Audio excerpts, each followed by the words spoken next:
The success comes through the hard working and mental behavior.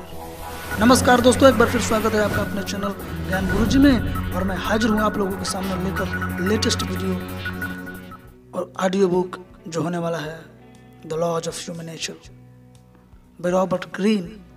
दोस्तों, इस पुस्तक में मैं आप लोगों के साथ आगे बढ़ूँ, सबसे पहले मैं बता दूँ रॉबर्ट ग्रीन के बारे में कि इनका दो पुस्तक मैं विशेष स्टडी करके इस कंक्लूजन पे पहुंचा हूँ। इनका जो दो पुस्तक है वो मनुष्य के हर सेक्टर में, हर आयाम में सफल होने के लिए ज़रूरी है, जिसमें कहते हैं मास्टरी।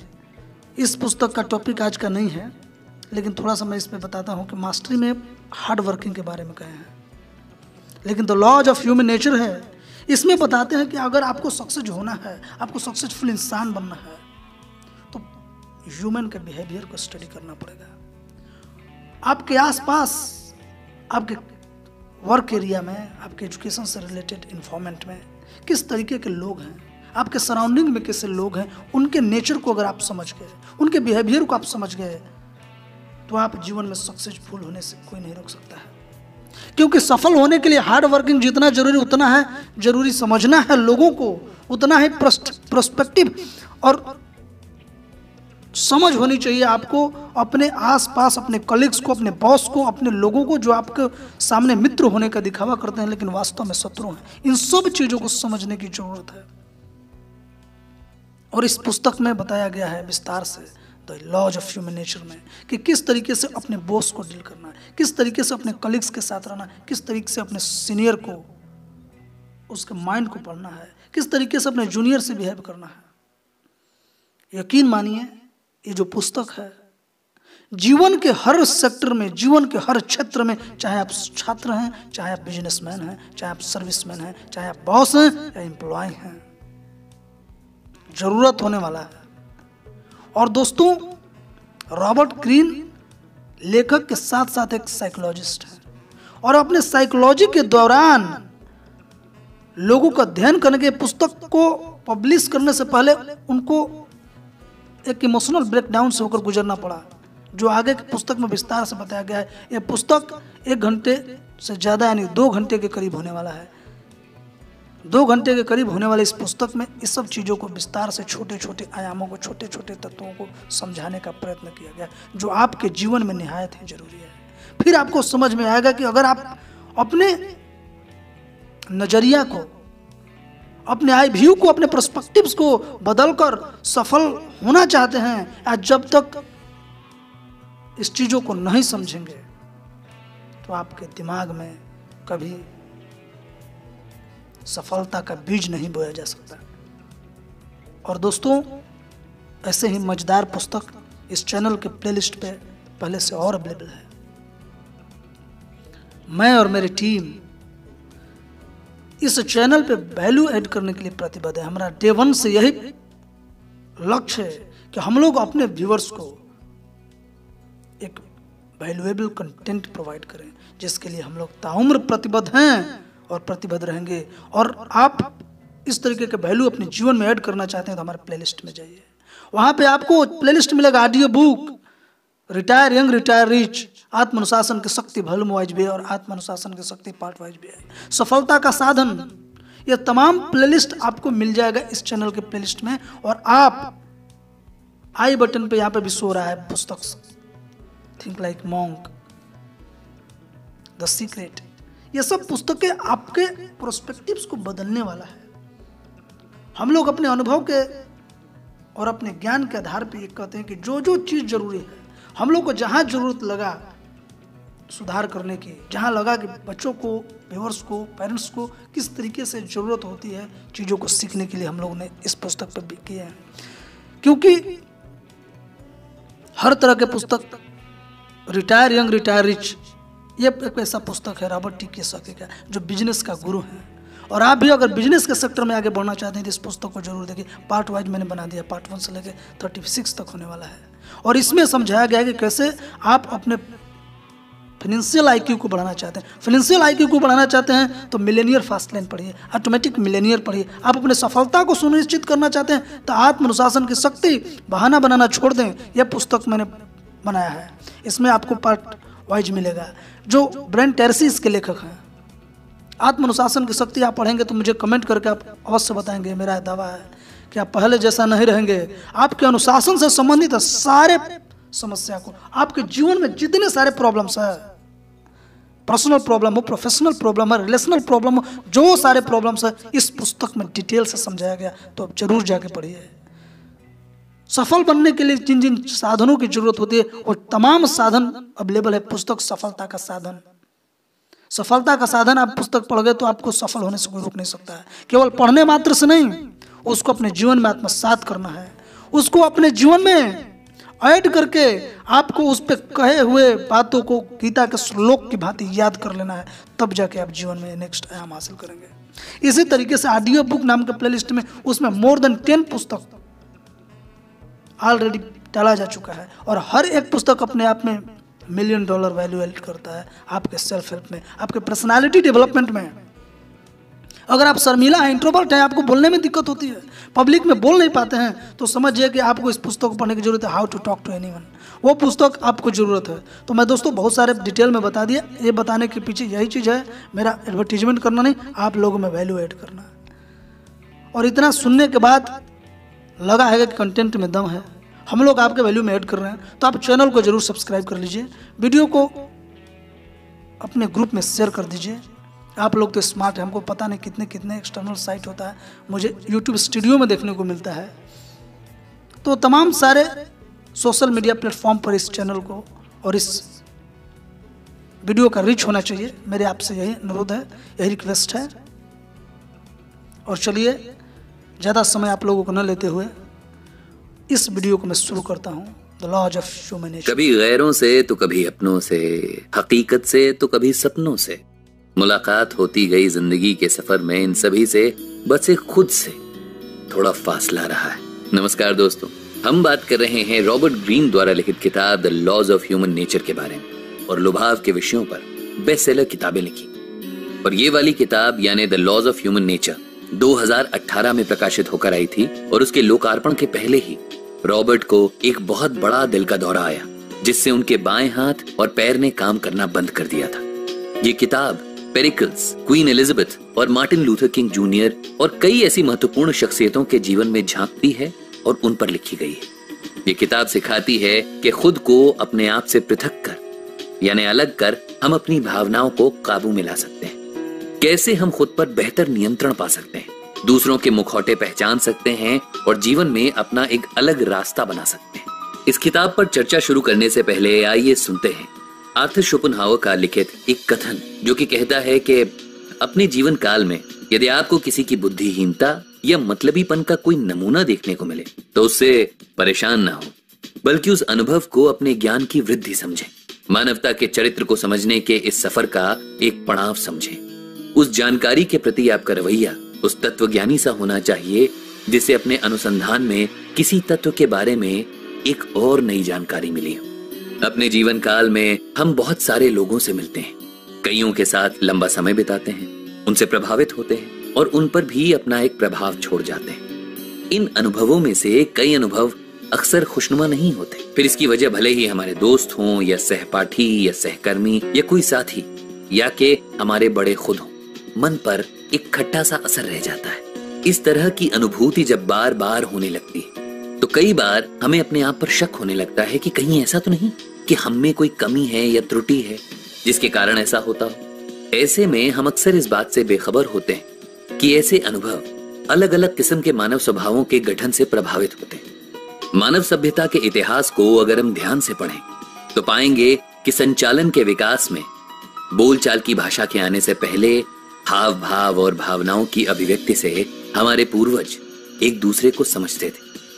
हर्ष, उल्लास, राग, द्वेष, क्रोध, घृणा, प्रेम इत्यादि ऐसी भावनाओं की अभिव्यक्ति से हमारे पूर्वजों ने मानव समाज की एक सूझबूझ बनाई, जो आज हमारे अंतर्मन को अंदरूनी समझ के रूप में विरासत में मिली है। पर इस सूझबूझ को हमेशा समझ पाना आसान नहीं होता, ना ही जीवन के प्रत्येक प्रसंग में हमारे पास इतनी सहूलियत होती है या इतना समय होता है कि हम ज्ञान के इस अथाह सागर का लाभ उठा सकें। इसी मुश्किल को आसान बनाने के लिए इस किताब को लिखा गया है। इस किताब के हर एक अध्याय में मानव स्वभाव के एक एक पहलू को एक नियम के रूप में समझाया गया है, जिस पर आने वाले भागों में विस्तार से चर्चा की जाएगी। इन नियमों के बारे में जानकर आपको बहुत सारी बातें पता लग पाएंगी, जैसे कि इन नियमों की समझ आपको एक शांत और सुशील स्वभाव का इंसान बनने में मदद करेगी। आप परोक्ष रूप से बाकी लोगों के व्यवहार का निरीक्षण कर पाएंगे। इससे आपको एक अद्भुत स्वतंत्रता का एहसास होगा और आप आम जिंदगी की चिकचिक से ऊपर उठ पाएंगे। ऐसा बहुत बार होता है कि लोग अपने स्वभाव पर दबे रूप से प्रकाश डालते हैं, पर हम उन इशारों को समझ नहीं पाते। इस किताब को पढ़कर आप उन इशारों को आसानी से समझ सकते हैं और इंसान पहचानने की प्रतिभा विकसित कर सकते हैं। जीवन के सफर में हमें कई बार लालची, चालाक और मतलबी लोग मिलते हैं। उनका प्रभाव इतना गहरा होता है कि दिमाग पर एक अमिट नकारात्मक छाप रह जाती है। इन नियमों को जानकर आप ऐसे लोगों से पहले से सचेत हो अपना रास्ता बदल सकते हैं या उनका अपने आप पर असर कम कर सकते हैं। ये नियम लोगों को प्रोत्साहित और प्रभावित करने में आपको सक्षम बनाते हैं, जिससे आपका जीवन काफी सरल बन जाता है। साथ ही साथ आपको ये भी समझ आएगा कि मानवीय स्वभाव कितना शक्तिशाली और प्रभावशाली होता है, जिससे आपको अपने अंदर की नकारात्मक शक्तियों पर भी विजय हासिल करने में आसानी होगी। इन नियमों के अध्ययन के बाद आप एक संवेदनशील इंसान बन सकते हैं, जिससे औरों के साथ आपका बंधन स्नेह और संतुष्टि में निपुण होगा। अंततः ये नियम आपको अपनी ही दक्षता से रूबरू कराएंगे। इस कारण आपको अपने भीतर एक ऐसी महान शख्सियत नजर आएगी जिसे आप दुनिया के सामने उजागर करना चाहेंगे। एंटन चेखोव की माने तो इंसान में बेहतरी के लिए तब्दीली तभी आ पाएगी जब उसे आईना दिखाया जाएगा। तो दोस्तों, रॉबर्ट ग्रीन द्वारा लिखित the laws of human nature की प्रस्तुति में अभी यही था। उम्मीद है आपको इसे सुनकर मजा आया होगा। आगे के भागों में विस्तार से चर्चा होगी मानवीय स्वभाव के नियमों पर। नीचे दिए गए कमेंट बॉक्स में हमें बताएं इस भाग को लेकर आपके विचारों के बारे में।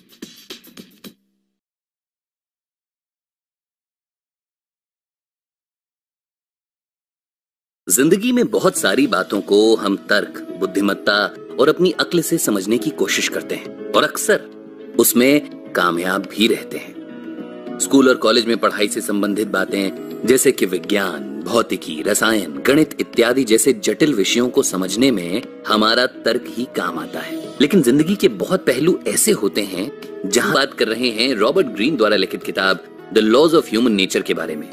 और इस भाग में चर्चा होगी रैशनैलिटी यानी तर्क संगतता और अपनी भावनाओं के नियंत्रण पर। छोटी मोटी सफलता से हमें कई बार ऐसा लगने लगता है कि हम मुकद्दर के सिकंदर हैं और अपनी जिंदगी को हमने अच्छी तरह से सोच समझकर सुलझाया हुआ है। हम ये भी सोचते हैं कि सारे बड़े बड़े फैसले हमने दिमाग से लिए हैं, न कि दिल से। लेकिन बहुत बार ऐसा होता है कि हकीकत और हमारी सोच में एक बड़ा फासला होता है। हमारे जाने बगैर ही हमारी भावनाओं, हमारे एहसासों का हम पर बहुत गहरा प्रभाव होता है।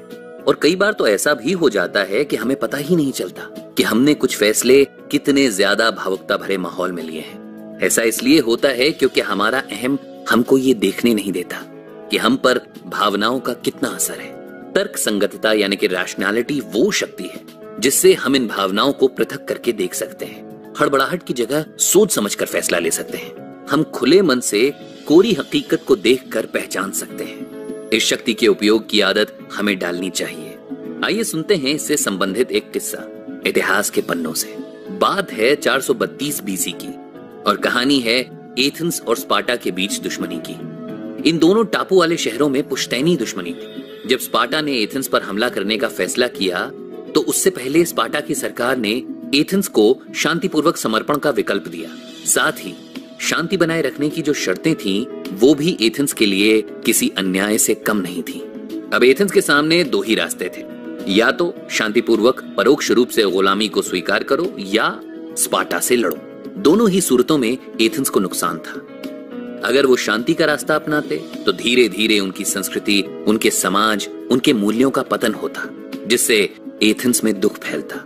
अगर लड़ाई का रास्ता इख्तियार करते तो उनके जवान तो मरते ही, साथ ही स्पार्टा की सेना ज्यादा शक्तिशाली थी, सो हार निश्चित थी। स्पार्टा द्वारा भेजे गए प्रस्ताव पर कई घंटों तक बिना किसी निष्कर्ष के बहस होती रही। कई घंटों की दिशाहीन बहस के बाद एथेंस के प्रसिद्ध और पुराने नेता पेरिकल्स ने कमान संभाली। सभा में उपस्थित हर इंसान को पेरिकल्स के विचार जानने की उत्सुकता थी। क्योंकि पिछले कई दशकों से उनकी सूझबूझ और युक्ति संगत बातों से एथेंस में आर्थिक, वैचारिक और कलात्मक विकास हुआ था। इसी कारण अब युद्ध के दोराहे पर खड़ी एथेंस की नगरी सोच रही थी कि पेरिकल्स के मन में क्या चल रहा होगा। उनके मन में चल रहे दबे छुपे अनकहे विचारों को मानो किसी ने आवाज दे दी हो। पेरिकल्स ने कहा कि उन्हें पता है कि वो सारे के सारे युद्ध में जाने का फैसला जिस तत्परता से लेते हैं, उसी तत्परता के साथ युद्ध में भाग नहीं ले पाते, और साथ ही पेरिकल्स को स्पार्टा का रवैया भी पसंद नहीं था। इसीलिए उनके सामने दुविधा थी कि कैसे बिना लड़े युद्ध में जीत हासिल हो सके। इसके लिए उन्होंने सुझाव दिया एथेंस को बाहरी हमले से सुरक्षित करने का। पेरिकल्स ने हिसाब लगाया कि अगर स्पार्टा को एथेंस के अंदर घुसकर हमला करने के लिए मजबूर कर दिया जाए तो न सिर्फ स्पार्टन्स थक जाएंगे, बल्कि उनमें अंदरूनी टकराव और मनमुटाव शुरू हो जाएगा, जिससे स्पार्टा कमजोर पड़ जाएगा। शुरू में लोगों को शंका थी, पर धीरे धीरे लोगों ने उनके सुझाव को मान लिया। कई वर्ष बीत गए छोटी मोटी झड़पों में। कोई बड़ा युद्ध नहीं हुआ, पर पेरिकल्स के अनुसार स्पार्टा का धैर्य भी नहीं टूटा। फिर एथेंस में एक भयानक हैजा फैला, जिसने सारे समीकरण बदल कर रख दिए। एथेंस के लोग बीमार पड़ने लगे, पेरिकल्स भी। धीरे धीरे उनके राजनीतिक विरोधियों ने पेरिकल्स के खिलाफ अभियान चलाया और लोगों में दबी हुई युद्ध की भावना को गुहार लगाई। कुछ समय बाद पेरिकल्स की मृत्यु हो गई। एथेंस पर बुद्धिमत्ता और युक्ति संगत बातों की रही सही छाया भी हट गई। बचे हुए गुटों ने अपने अपने हिसाब से भावनात्मक फैसले लिए और अंत में एथेंस की न सिर्फ हार हुई, बल्कि घोर अपमान भी हुआ और उनकी सरकार को भारी नुकसान भी उठाना पड़ा। इस कहानी से हमको ये सीखने को मिलता है कि हमारे व्यवहार, हमारे फैसलों और अंततः हमारे जीवन पर भावनाओं का बहुत गहरा असर होता है। हमें हमेशा ऐसा लगता है कि हमारे सारे फैसले तर्क के आधार पर लिए गए हैं, जबकि औरों के फैसले भावनात्मक तौर पर लिए गए हैं, और इसीलिए हमारे फैसले सही हैं, औरों के नहीं। जबकि सच्चाई ये है कि हर एक इंसान के स्वभाव पर भावनाओं का बहुत ही गहरा, अप्रत्यक्ष और अचूक प्रभाव होता है। ये प्रकृति का नियम है। युक्ति संगति यानी कि रैशनैलिटी हमसे भावनाओं को नकारने के लिए नहीं कहती, बल्कि ये कहती है कि भावनाओं के अस्तित्व का मान रखा जाए। उनके प्रति संवेदनशील होना जरूरी है, और साथ ही साथ जरूरी है उनको अपने नियंत्रण में रखना। अपनी भावनाओं से हम अलग हो सकते हैं, जुदा नहीं। इस बारीक फर्क को समझना बेहद जरूरी है। किसी को तर्कहीन बुलाना अपमानजनक हो सकता है। अक्सर जो लोग हमसे सहमत नहीं होते, उन्हें हम तर्कहीन कह देते हैं, क्योंकि ऐसा करना आसान होता है। इसीलिए तर्क संगति और तर्कहीन के फर्क को समझना जरूरी है। आइए इसके लिए सुनते हैं कुछ उदाहरण। अगर किसी को कोई सहायक या प्रबंधक को काम पर रखना है, तो एक तर्क संगति वाला इंसान सामने वाले की प्रतिभा और उसके कौशल के आधार पर फैसला लेगा। वहीं दूसरी तरफ एक तर्कहीन इंसान सामने वाले की खूबसूरती या उसके लुभाने के अंदाज के आधार पर, या फिर अपनी किसी सहूलियत के आधार पर किसी कम प्रतिभा वाले इंसान को भी काम पर रख सकता है। हमारे पूरे जीवन पर बचपन का एक बहुत ही गहरा और अमिट असर होता है। अबोध अवस्था में हमारे चित्त में और हमारे अचेतन मन में कई ऐसी बातें घर कर लेती हैं, जो आजीवन हमारे साथ रहती हैं। हमारे अस्तित्व और व्यक्तित्व के आकार प्रकार भी इन्हीं बातों के प्रभाव से होते हैं। मनोवैज्ञानिकों का मानना है कि मानव जीवन काल के 7 वर्ष से 12 वर्ष की उम्र में हुए अनुभव और सीखे गए सबक सदा के लिए हमारे साथ रहते हैं। जैसे सोचिए कि किसी बच्चे की माँ बहुत ही स्वार्थी और दूसरों पर हावी होने वाले व्यक्तित्व की हो, और इसी कारण उस बच्चे ने बचपन में अनदेखेपन को महसूस किया हो, या उस बच्चे के साथ उसकी माँ बहुत ही तटस्थ थी, तो ऐसा बच्चा बड़ा होकर रिश्ते निभाने में बेहद अपरिपक्व और असमर्थ रहेगा। उस बच्चे को हमेशा लगेगा कि उसकी जीवन साथी उसे कभी न कभी छोड़कर चली जाएगी, जैसे बचपन में उसकी माँ चली जाया करती थी। अपनी साथी द्वारा छोटे से छोटे व्यवहार से उसके अंदर वो दबी भावनाएं जाग जाएंगी। अब ऐसे में अगर वो बच्चा बड़ा होकर एक युक्ति संगत इंसान होगा, तो उसे अपने आप पर भावनाओं के इस प्रभाव का ज्ञान हो जाएगा और वो उन पर नियंत्रण पा अपने जीवन को सुधार सकता है। इतिहास को पढ़कर इतना तो साफ हो जाता है कि मानव समाज पर युक्ति संगति का असर धूप छांव सा है, आता है जाता है। पेरिकल्स द्वारा स्थापित बुद्धिमत्ता के युग के बाद अंधविश्वास का एक युग आया। समय के चक्र सा ये चक्र भी निरंतर चलते रहता है। जैसे अर्थव्यवस्था में तेजी और मंदी के चक्र चलते रहते हैं, बिल्कुल वैसे इस चक्र से बचने के लिए रॉबर्ट ग्रीन ने कुछ आसान तरीके बताए हैं। जैसे कि पहला तरीका, अपने आप को भली भांति पहचाने। दूसरा तरीका, अपनी भावनाओं की जड़ें गहन चिंतन द्वारा पहचाने। तीसरा तरीका, हड़बड़ी में कोई भी प्रतिक्रिया देने से कतराएं। चौथा तरीका, लोगों की हकीकत को स्वीकार करें। पांचवा तरीका, सूझबूझ और भावनाओं से संतुलन बनाए रखें। और छठा और आखिरी तरीका, तर्क संगति को दिल से अपनाएं। पेरिकल्स, चक्रवर्ती सम्राट अशोक, एब्राहम लिंकन, इस तरह की शख्सियतों ने इन सिद्धांतों के दम पर ही इतिहास रचा है। तो दोस्तों, इस भाग में यहीं तक। उम्मीद है आपको मजा आया होगा। अगले भाग में हम बात करेंगे संवेदनशीलता और स्वप्रेम पर। नीचे दिए गए कमेंट बॉक्स में हमें बताएं खुद की। संवेदना मानव स्वभाव का एक अभिन्न अंग है। संवेदना की प्राकृतिक अनुभूति इंसान को इंसान से जोड़ती है। संवेदना के सटीक इस्तेमाल से हम अक्सर दूसरों के हाव भाव को समझ उनकी मनस्थिति का आकलन कर सकते हैं। इससे हम दूसरों को अनचाही चोट पहुंचाने से बच सकते हैं। सोचिए, अगर आपको ऐसा करने की ताकत मिल जाए तो आप कितने सारे मनमुटावों से अपने आप को और अपने आसपास के लोगों को बचा सकते हैं। क्या आप इसके बारे में जानना चाहेंगे? नमस्कार दोस्तों, हम बात कर रहे हैं रॉबर्ट ग्रीन द्वारा लिखित किताब the laws of human nature के बारे में। और इस भाग में हम बात करेंगे संवेदनशीलता और स्वप्रेम पर। जन्म से लेकर मृत्यु तक इंसान को दूसरे का ध्यान रखने की जरूरत होती है।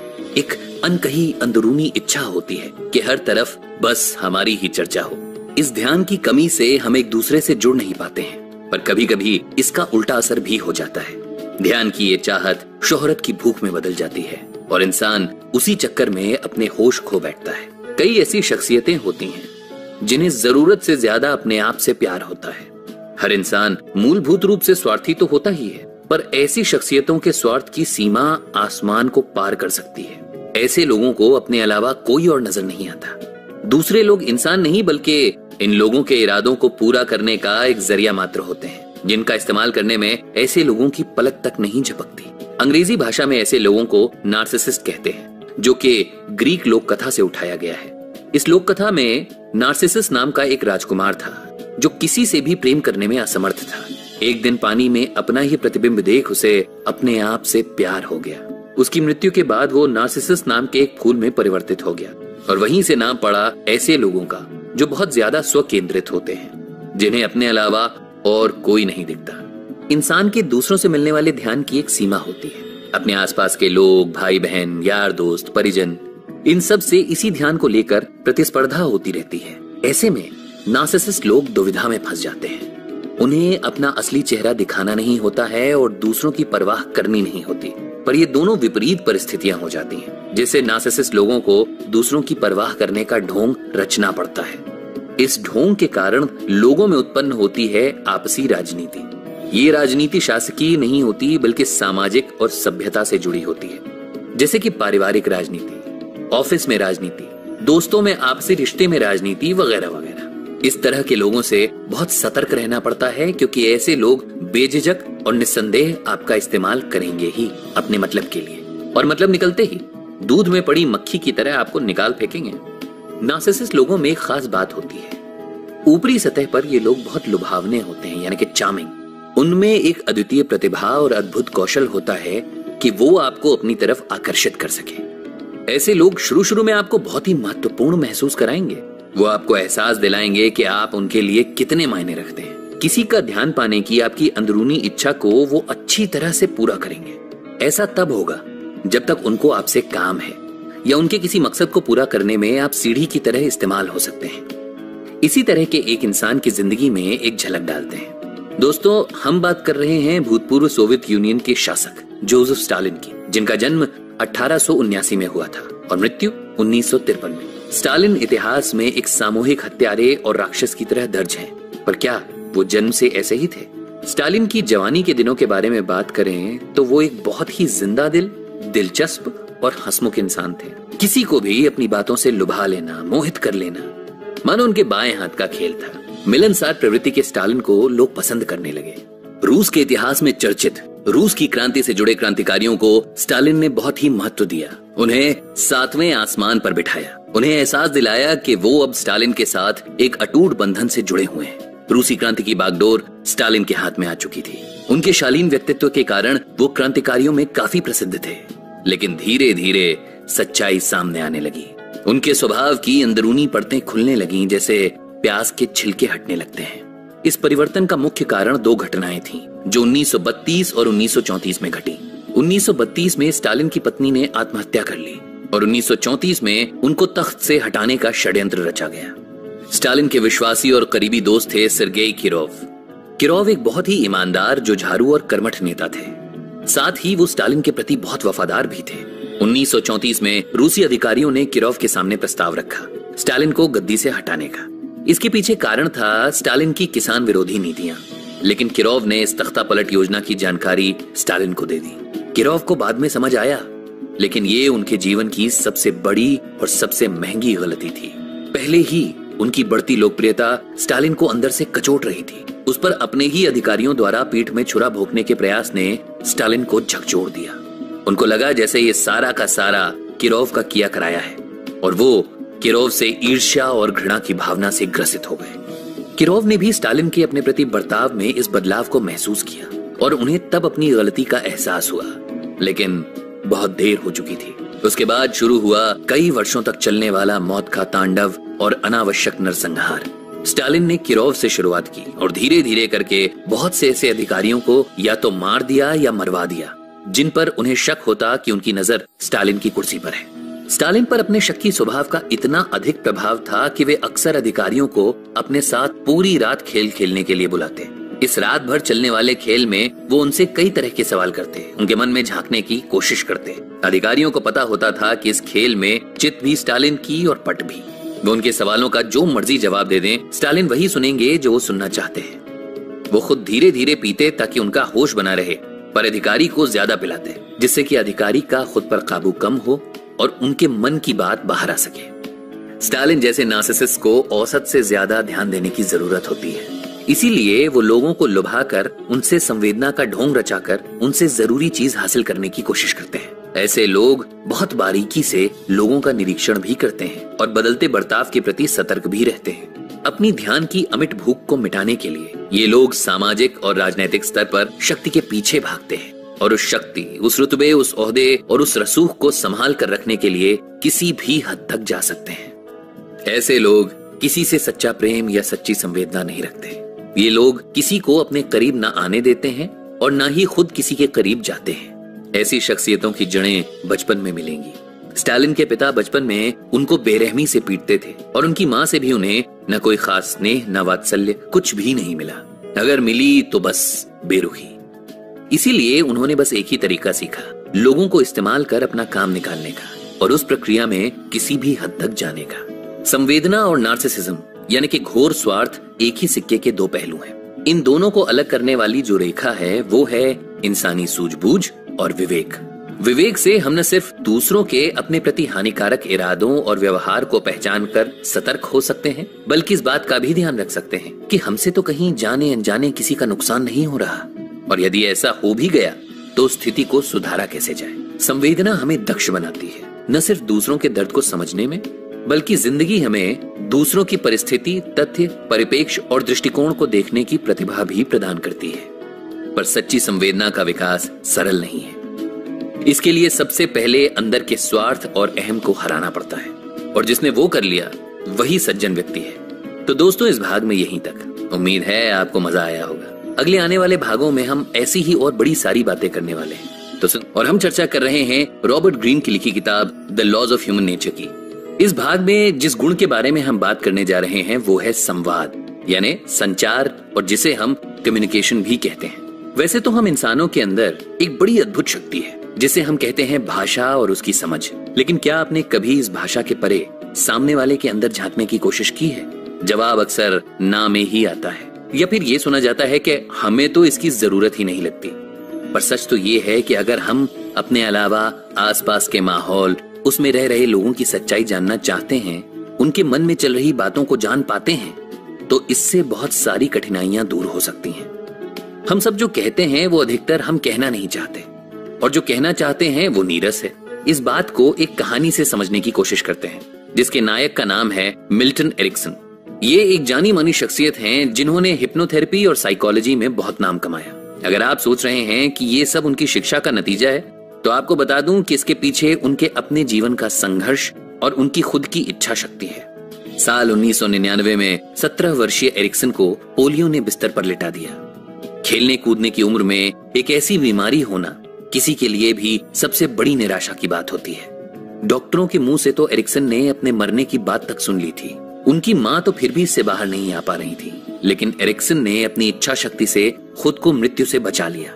जंग लंबी थी, लेकिन एरिक्सन ने अपनी कमजोरी को अपनी ताकत और जीवन का लक्ष्य बनाया। उन्होंने इस बीमारी में कुछ समय तक अपने चलने फिरने की शक्ति खो दी थी। वो इस हद तक पैरालिसिस का शिकार थे कि ना तो उनके हाथ पैरों में जान थी और ना ही उनकी गर्दन, मुंह या होंठ हिल सकते थे। वो सिर्फ अपनी आंखों के इशारों से ही बात करते। घर में माता, पिता, 7 बहनें और भाई थे और एरिक्सन की देखभाल के लिए एक नर्स भी। सबके साथ रहने के बाद भी उनके लिए ये समय बेहद मुश्किल और चुनौतीपूर्ण था। जब भी एरिक्सन लोगों को बोलते और एक दूसरे के साथ हंसते खेलते देखते तो उन्हें अपने ना बोल पाने का दुख और अफसोस होता। लेकिन इन सब के पीछे एक बात छिपी थी। वो क्या थी, इसका पता एक दिन उन्हें अचानक से चला जब उन्होंने अपनी बहनों को आपस में बात करते सुना।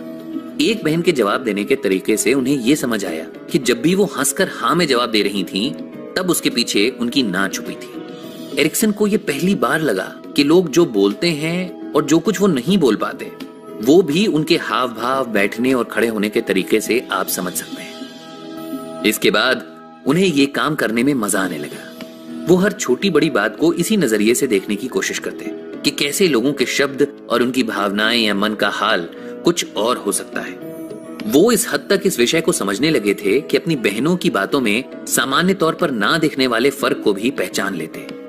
इसका फायदा भी था और नुकसान भी, क्योंकि एरिक्सन ये जान चुके थे कि उनके आसपास आने पर उनकी बहनें और परिवारजन असहज महसूस करने लगते। इसके बाद जब एरिक्सन ने खुद पर ध्यान देना शुरू किया, तब उन्होंने अपने ना चल पाने की इस चुनौती का सामना करने की जिद पकड़ ली।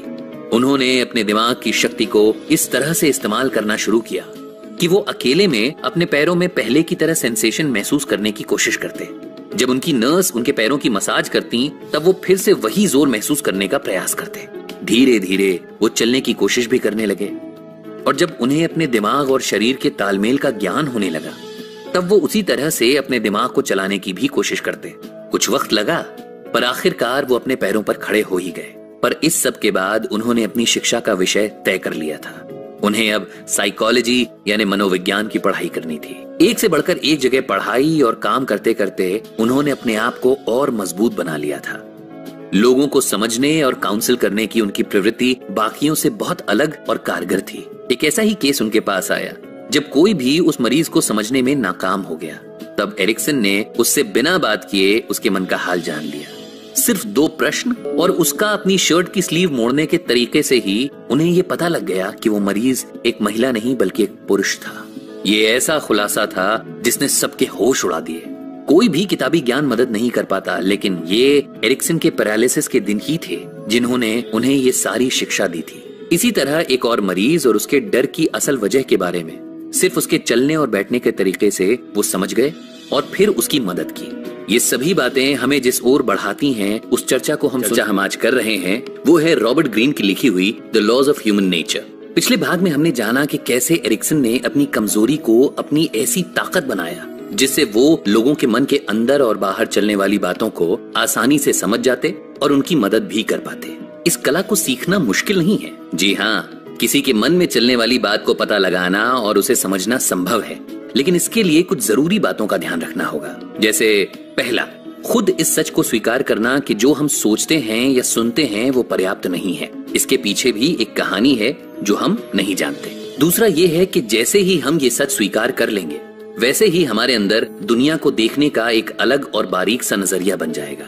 ज्यादातर हम लोगों को शब्दों से ही जोड़ पाते हैं, लेकिन जब हम उसके पीछे का मतलब समझना और पहचानना शुरू करेंगे, तब एक अलग तस्वीर देख पाएंगे। लेखक का मानना है कि हम सब बचपन से ही अपने चेहरे पर एक मुखौटा लगाना सीख जाते हैं। याद करिए वो समय जब हम अपने माता पिता से कुछ भी मनवाना चाहते हो, तब हम उसी तरह के हाव भाव और शब्दों का इस्तेमाल करने लगते थे जिससे हमारी बात मान ली जाए। ये अभिनय अगर बचपन में इतना सफल हो सकता है, तो सोचने वाली बात है कि बड़े होते होते ये किस रूप में काम कर सकता है।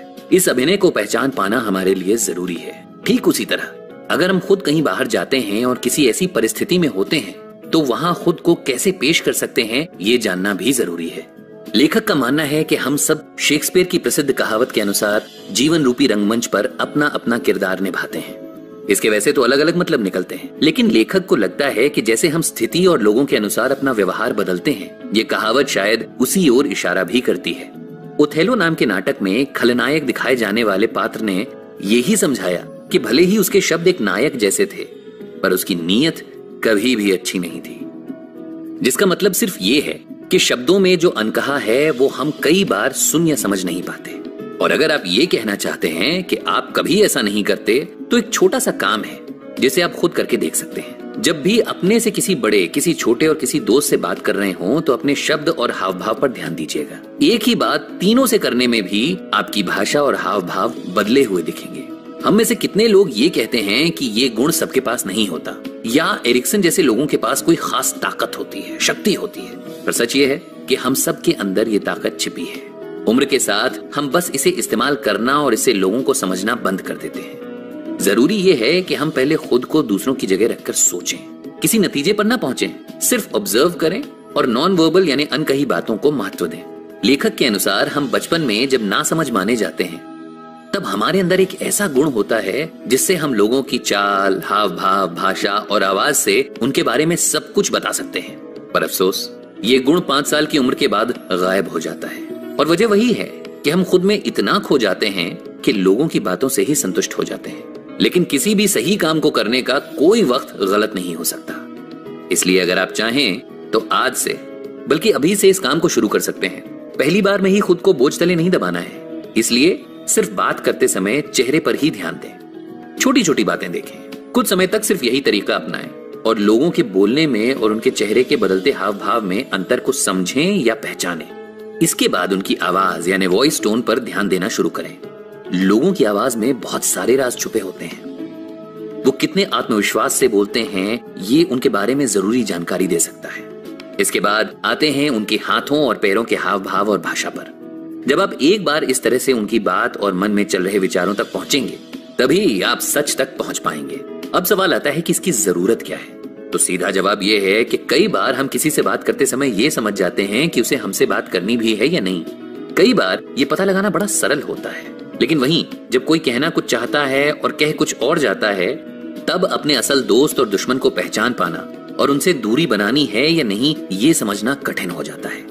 इस तरह से अगर हम अपनी ऑब्जर्वेशन स्किल्स को बढ़ाएंगे और लोगों के बीच रहते हुए उनके मन को समझ पाएंगे, तो आपकी अपनी जिंदगी आसान और बेहतर हो जाएगी। अगर आप में भी कभी किसी जमाने में ये गुण था और अब कहीं खो गया है, तो हमें जरूर बताएं और साथ ही ये भी बताएं कि आपको ये भाग कैसा लगा।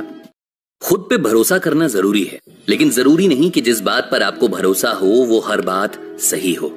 पिछले भाग में हमने सीखे कुछ ऐसे छोटे और आसान उपाय जिनसे हम लोगों की बातों के पीछे छुपी अनकही बातों की भाषा समझ सकते हैं। इस भाग में लेखक एक बार फिर वही बात दोहराते हुए कहते हैं कि जैसे हर उस संकेत को समझना जरूरी है, वैसे ही कहीं न कहीं औरों के संकेतों को समझने और डिकोड करने में भी आपको सही सूझबूझ की आवश्यकता है।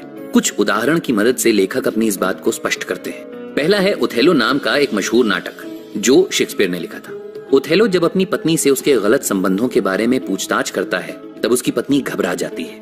ये सीधा संकेत होता है कि वो कुछ गलत कर रही थी, पर सच्चाई वो नहीं थी जो ओथेलो को दिखाई दे रही थी, बल्कि उसके अपने बर्ताव और डराने धमकाने की वजह से उसकी पत्नी बिना किसी गलती के इतना डर गई थी कि वो घबराने लगी और ओथेलो का शक यकीन में बदल गया। इस उदाहरण के बाद एक और ऐसा ही किस्सा है जो है 1894 में अल्फ्रेड ड्रेफस नाम के फ्रेंच मिलिट्री ऑफिसर का, जिसको जर्मन लोगों तक जानकारी पहुंचाने के आरोप में गिरफ्तार कर लिया गया था। लोगों ने उस बेकसूर आर्मी जवान को शांति और सरलता से जवाब देने की वजह से गद्दार मान लिया, और ये सिर्फ इसलिए हुआ क्योंकि ऐसे संगीन आरोप लगने पर कोई भी होता तो शायद खुद के बचाव में चीखता चिल्लाता और अपनी सफाई देने में पूरा जोर लगा देता। पर अल्फ्रेड ने ऐसा कुछ भी नहीं किया, और इसीलिए लोगों को लगा कि शायद दाल में कुछ काला है। इन सभी बातों से ये साफ है कि कई बार जरूरी नहीं कि किसी भी व्यक्ति के हाव भाव में जो बदलाव या उत्तर हम ढूंढ रहे हैं वो सही हो। कई बार संस्कृति और हालात में अंतर भी इस तरह की परिस्थिति को जन्म देते हैं। ऐसे में सबसे पहले किसी और को समझने से पहले कोशिश करें खुद को समझने की। यानी जब भी आप खुश होते हैं या दुखी होते हैं तो आप कैसे मुस्कुराते हैं, किस तरह से आपके हाथ और पैर चलते हैं। जब आप घर वालों से बात करते हैं तब आपकी आवाज कैसी होती है, और वहीं अपने बॉस या दोस्तों से आपका लहजा कैसा होता है। जब एक बार आप अपने आप को स्थिति के अनुसार बदलते हुए और अपने अंदर होने वाले बदलाव को समझ लेंगे, तब आप ये समझ जाएंगे कि किस तरह से बाकियों में भी ऐसे ही बदलाव आते हैं। इन्हें हम माइक्रो एक्सप्रेशंस कहते हैं। इनकी कोई किताब या ज्ञान नहीं होता, ये वो शब्दकोश है जिसमें आप अपने अनुभव से कुछ नया, कुछ अलग हर दिन सीख कर जोड़ते जाते हैं। कुछ मनोवैज्ञानिक जैसे पॉल एकमन और E.H. हेस के अनुसार जब भी हम ऐसे भावों को समझने की कोशिश करते हैं तब हमें ये याद रखना चाहिए कि जब भी कोई व्यक्ति हमारे प्रति सकारात्मक सोचता है तब उसके हाव भाव और चेहरे पे दिखने वाले भाव अलग होते हैं, जिनमें से पहला है चेहरे के मसल्स में तनाव खत्म हो जाना। अगर आप किसी के माथे की ओर देखें तो आपको अगर लकीरें दिखें तो समझ लें कि बात वो नहीं है जो आपसे कही जा रही है, कोई तो तनाव है। इसके बाद अगर कोई आपकी बात से पूरी तरह सहमत है या आपके प्रति सकारात्मक है तो उसकी मुस्कुराहट पूरी तरीके से आपको दिखाई देगी, उसकी आंखें बंद हो जाएंगी। ऐसा इसलिए है क्योंकि हर तरह के तनाव से दूर होते ही मसल्स में रिलैक्सेशन आ जाता है, चाहे वो चेहरे की हो या शरीर के किसी भी हिस्से की। वहीं अगर कोई आपकी बात पर जबरदस्ती मुस्कुरा रहा हो तो सबसे पहले उसके होंठों को देखकर आप ये समझ पाएंगे कि वो पूरी तरह से खुलकर नहीं दिखा रहे होंगे जो उनके मन में चल रहा है। उनकी आंखें भी पूरी तरह से खुली नहीं होंगी और माथे पर भी शिकन होगी। अगर ज्यादा बड़ी हंसी दिखे तो भी आप उसमें एक अलग फर्क देख पाएंगे। ऐसा इसलिए क्योंकि जो भी बनावटी व्यवहार होता है वो बनाने में अलग से मेहनत लगती है, जिसका तनाव चेहरे पर आसानी से देखा जा सकता है। अगर कोई भी आपकी बात को हाथ मोड़कर सुने तो ये भी संकेत है कि वो आपकी बात से कुछ खास सहमत नहीं है। वहीं अगर आप किसी से बात करते समय ये देखें कि वो आपकी बात सुनकर आपकी तरफ ध्यान दे रहा है, आपकी तरफ झुका हुआ है और उसकी आवाज में बल और तेज है, तो ये सब सकारात्मक बातचीत के संकेत हैं। अगर सुनने वाले आपकी बात पर सर हिलाएं, आपकी बात पर मुस्कुराएं और उनकी आंखें आपकी आंखों की ओर हों या एक आई कांटेक्ट बना रही हों, तो ये समझना मुश्किल नहीं है कि वो आपकी बात को अच्छे से सुन और समझ रहे हैं। लेखक यहाँ ये भी स्पष्ट तौर पर कहते हैं कि जब भी हम इन सभी बातों को दूसरों में ढूंढते हैं तब हमें खुद भी इन बातों का ध्यान रखना चाहिए। जब भी किसी से बात करें तब इन छोटी मगर जरूरी बातों को जरूर याद रखें और खुद की भाषा के साथ उनके प्रति अपनी बॉडी लैंग्वेज को भी सही रखें। बात सुनते समय एक हल्की सी हंसी, चेहरे के तनाव को याद से कम करना और पैरों को बोलने वाले की तरफ मोड़ कर रखना, ये सब बातें सुनने में भले ही बहुत कम महत्वपूर्ण लग रही हो, पर इनके कारण हम कई बार वो कह जाते हैं जो शायद हम कहना नहीं चाहते। इस भाग में बताई गई सभी तकनीकों को अपने स्वभाव में लाने की कोशिश करें और बताएं कि सबसे पहले आपने किस बात पर ध्यान देना शुरू किया है। इसके अलावा कुछ और भी कहना चाहते हो तो जरूर बताइए। अगले भाग में हम जानेंगे मानव स्वभाव के कुछ ऐसे ही पेचीदा और महत्वपूर्ण गुण। तो बस बने रहिए हमारे। अपने बीते हुए कल से जो कुछ भी ना सीखे वो सच में अज्ञानी है और जो उसमें ही रह जाए वो भी। नमस्कार दोस्तों, कि कैसे आप चाहें तो किसी के मन में चलने वाले अनकहे जज्बातों को समझ सकते हैं। इसके लिए जरूरी है सही नजर और नजरिया। इस भाग में लेखक बताते हैं कि इंसान के हालिया जज्बात और हरकतें उसके आज की वजह से नहीं बल्कि उसके बीते हुए कल की जमा पूंजी होते हैं, यानी ये उसके कैरेक्टर या चरित्र का परिणाम होते हैं। एक ऐसा ही नाम था हावर्ड ह्यूज जूनियर। ह्यूज को जिन्होंने भी बचपन से देखा था वो उनको एक अच्छे और आज्ञाकारी बच्चे की भांति ही जानते थे। माँ की हर बात मानने वाला, पिता की हर उम्मीद पर खरा उतरने वाला लायक बेटा। उन्हें कभी भी किसी ने भी ऊंची आवाज में बात करते तक नहीं सुना था। सब कुछ अच्छा चल रहा था। ह्यूज की माँ उनसे बहुत प्यार करती थी। उनके इस व्यवहार के पीछे एक बहुत बड़ा कारण भी था और वो ये कि ह्यूज के जन्म से पहले उनके बचने की कोई उम्मीद नहीं थी। दोनों माँ और बच्चे की जान पर खतरा था, लेकिन आखिरकार दोनों ही सुरक्षित बचा लिए गए। ह्यूज के बाद उनकी माता कभी किसी और संतान को जन्म नहीं दे सकती थी, इसलिए उनका सारा प्यार और दुलार अपने ही पुत्र को मिला था। वो उनकी इतनी परवाह करती थीं कि उनके खाने पीने से लेकर वो क्या पहनेंगे, किससे मिलेंगे, सब कुछ तय करती थी। पिता काम की वजह से ज्यादातर बाहर ही रहते थे। ह्यूज को अपने पिता के काम से बहुत कुछ सीखने का मन था, पर समय कम मिल पाने की वजह से वो भी अपनी माँ के पास ज्यादा रहते थे और इसीलिए करीब भी थे। कुछ ही समय में जब ह्यूज लगभग 19 साल के हो गए तब अचानक से उनकी माँ का निधन हो गया। इस सदमे से उनके पिता भी उबर नहीं पाए और 2 साल बाद उनकी भी मृत्यु हो गई। इस दुखद समय के बाद ह्यूज को पता ही नहीं था कि वो अपना ख्याल कैसे रखेंगे। जो भी रिश्तेदार ह्यूज को जानते थे उनके लिए ह्यूज एक बहुत ही शांत और समझदार बच्चा था, जिसके अंदर आज्ञा का पालन करने जैसे संस्कार थे। लेकिन सबको झटका तब लगा जब उन्होंने ह्यूज का वो रूप देखा जिसकी कोई कल्पना भी नहीं कर सकता था। माता पिता के निधन के बाद जब बाकियों ने ह्यूज को अपने साथ रहने का आग्रह किया तब उन्होंने अपने गुस्से वाला और बागी रूप दिखाया। सबसे अपने रिश्ते खत्म कर दिए और निकल पड़े अपने सपनों को पूरा करने। अपने सपनों को पूरा करना कोई बुरी बात नहीं, लेकिन जिस रास्ते का चयन ह्यूज ने किया वो उनके चरित्र का दोष था। जिसकी वजह से उन्होंने अपनी जिंदगी के अलग अलग पड़ावों से न कुछ नया सीखा और न ही अपनी गलतियों को ठीक करने की कोशिश की। पहली फिल्म बनाकर उस पे होने वाले नुकसान और लोगों से मनमुटाव को एक सबक की तरह लेते हुए भी ह्यूज ने अपने अंदर कोई बदलाव नहीं किया। वो पहला मौका था जब ह्यूज को सफलता तो मिली, लेकिन 12 लोगों के काम उन्होंने खुद किए, और ऐसा इसलिए क्योंकि उन्हें किसी और की बात न समझ आती थी और ना ही वो उस पर विश्वास कर पाते थे। इसके बाद उन्होंने विश्व युद्ध के समय हेलीकॉप्टर और एयरक्राफ्ट बनाने का काम शुरू किया। देश की सेना ने उन पर भरोसा किया, लेकिन अपने स्वभाव और अविश्वास के कारण एक बार फिर सब कुछ अधूरा रह गया और जो भी कॉन्ट्रैक्ट मिले वो सब समय से पूरे ना हो पाने की वजह से अधूरे रह गए। इस बात से एक बार फिर सबक ना लेने की वजह से ह्यूज को 2 और बड़े नुकसान हुए। ये नुकसान हर बार इसलिए होते क्योंकि दिक्कत उनके काम में नहीं बल्कि उनके स्वभाव और चरित्र में थी। किसी को भी काम पर रखने के बाद वो जिम्मेदारी को बांटना नहीं जानते थे। एक छोटी सी बात का निर्णय भी कोई और नहीं ले सकता था, जिस वजह से काम करने वाले और काम दोनों ही बीच में रुक जाते और सब ठप हो जाता। इस वजह से जब आखिरी बार उन्होंने फिर काम को अंजाम देने की कोशिश की तब मुंह के बल गिरे और फिर अपने जीवन के आखिरी समय में अकेले रह गए और नतीजतन नशे की गोलियों का सेवन करने लगे। ये समस्या सिर्फ उनके काम को ही नहीं बल्कि उनके निजी जीवन को भी प्रभावित करती है। जब भी वो किसी से प्रेम संबंध में पड़े तब उस पर भी विश्वास करने में बहुत कठिनाई आने लगती और वो उसके पीछे प्राइवेट डिटेक्टिव लगवा कर जासूसी तक करते। इन सब कारणों की वजह से उनके जीवन में न कोई उम्मीद थी न ही प्यार, सम्मान और भरोसा तो बहुत दूर की बात थी। अब सवाल ये आता है कि आखिर जिस बच्चे में इतने अच्छे संस्कार दिखाई देते हों, जो हमेशा सबको सम्मान देता था, उसमें इतने बुरे और बड़े बदलाव क्यों और कैसे आ गए थे? उसका चरित्र ऐसा क्यों हो गया था? और ऐसा क्या सच में हुआ था या वो हमेशा से ही ऐसा था? इन सभी सवालों के जवाब पर आने से पहले हम बात करेंगे उन हालातों के बारे में जिनकी वजह से ह्यूज का बचपन और बाकी का जीवन प्रभावित हुआ। न सिर्फ उनकी सोच बल्कि उनका चरित्र एक नकारात्मक दिशा में मुड़ गया। अगर आप भी इस किस्से को सुनकर किसी निष्कर्ष पर पहुंचे हैं तो कमेंट सेक्शन में बता सकते हैं। बाकी अगले भाग में हम जानेंगे ऐसे ही कुछ और चरित्र से जुड़े महत्वपूर्ण जवाब और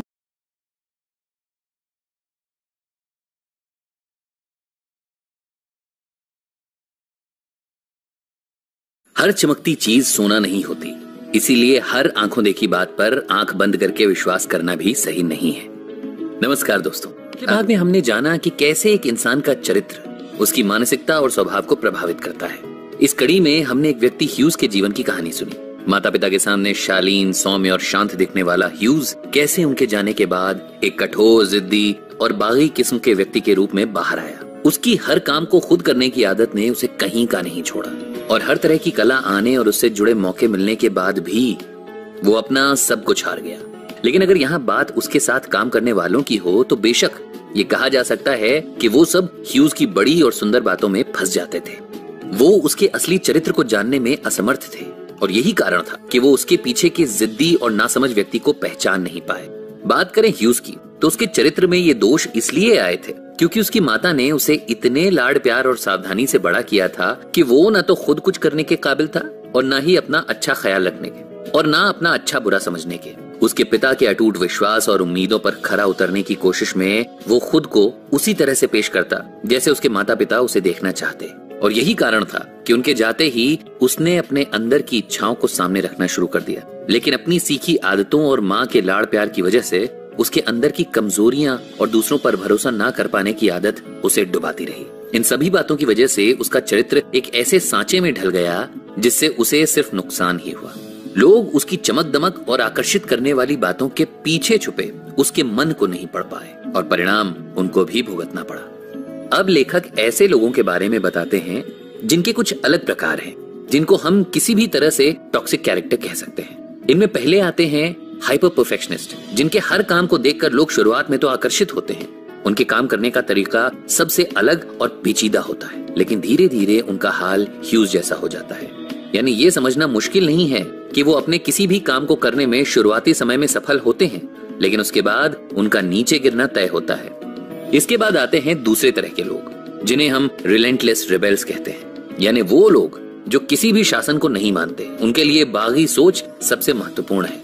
इन लोगों को देखकर किसी को भी ये लग सकता है कि इनका जीवन बहुत अच्छा है और युवाओं में इनके प्रति एक अलग सा सम्मान का भाव रहता है, लेकिन समय के साथ इनके अंदर की जिद सबको परेशान करने लगती है। सच ये है कि सोच में भी एक अलग तरह का शासन ही है। जिसके चलते वो अपने सामने किसी को भी सही नहीं समझ सकते। ऐसे में इन लोगों से दोस्ती भी और दुश्मनी भी भारी पड़ सकती है। इसके बाद आते हैं तीसरी श्रेणी के लोग, जिन्हें हम पर्सनलाइजर भी कहते हैं, जिनमें एक बात साफ दिखाई देती है कि ये लोग हर बात को अपने ऊपर लेकर उससे अपने आप को दुखी कर लेते हैं।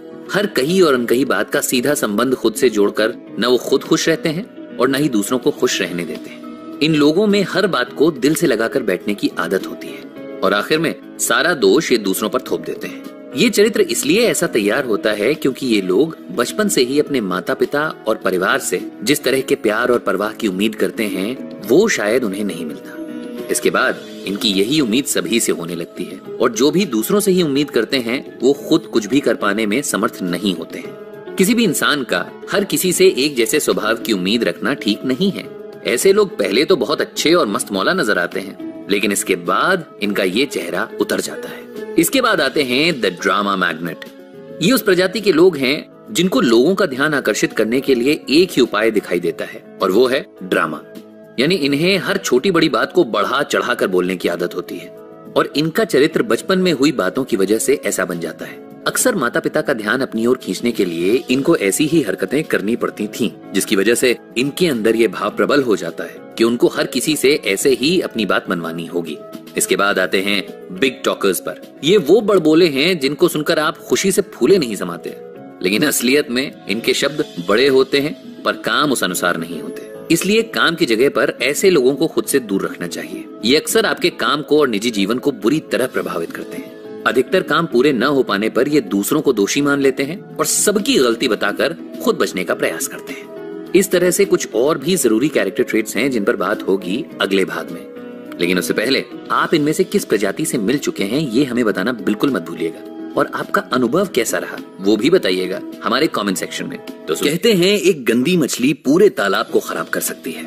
ऐसे में अपने तालाब में उस गंदी मछली को ढूंढकर उससे दूर रहना एक बड़ा काम है। भाग में आपने सुना कि कुछ टॉक्सिक कैरेक्टर ट्रेट्स इंसान को इतना खराब कर देते हैं कि वो खुद के साथ साथ बाकियों की जिंदगी पर भी भारी पड़ने लगता है। इस कड़ी में हम बात करेंगे और जानेंगे कुछ ऐसे ही टॉक्सिक ट्रेट्स के बारे में। इसमें एक प्रकार है सेक्सुअलाइजर। ये वो लोग होते हैं जिनके अंदर हवस इस तरह होती है कि वो निजी जीवन से लेकर काम की जगह तक हर किसी के साथ एक ऐसा शारीरिक संबंध बनाना चाहते हैं जो सिर्फ उनकी मर्जी से चले। जब ये लोग कम उम्र के होते हैं तो इनका ये कैरेक्टर ट्रेट सामने नहीं आता, लेकिन जैसे जैसे इनकी उम्र बढ़ती है तो इनके अंदर की जिद भी बढ़ती जाती है और ये चाहते हैं कि हर कोई इनके आसपास इनके मन मुताबिक व्यवहार करे और जो ऐसा नहीं करता ये उसे अपना दुश्मन मान बैठते हैं। कई सारे ऐसे लोग आज हमारे आसपास दिखाई देते हैं और शायद हम उनसे मिल भी चुके होंगे। इन लोगों के इस चरित्र का कारण अगर समझने की कोशिश की जाए तो बस इतना दिखाई देता है कि अपने बचपन में माता पिता के व्यवहार में उन्हें इस तरह की झलकियां जरूर दिखाई दी होंगी, जिसकी वजह से खुद को इस तरह से साबित करने और प्यार पाने का बस एक यही तरीका वो जानते हैं। इसके बाद आते हैं पैम्पर्ड प्रिंसेस या प्रिंस। ये वो प्रकार है जिसके लोग खुद के आगे किसी और चीज या किसी और इंसान का महत्व नहीं समझते।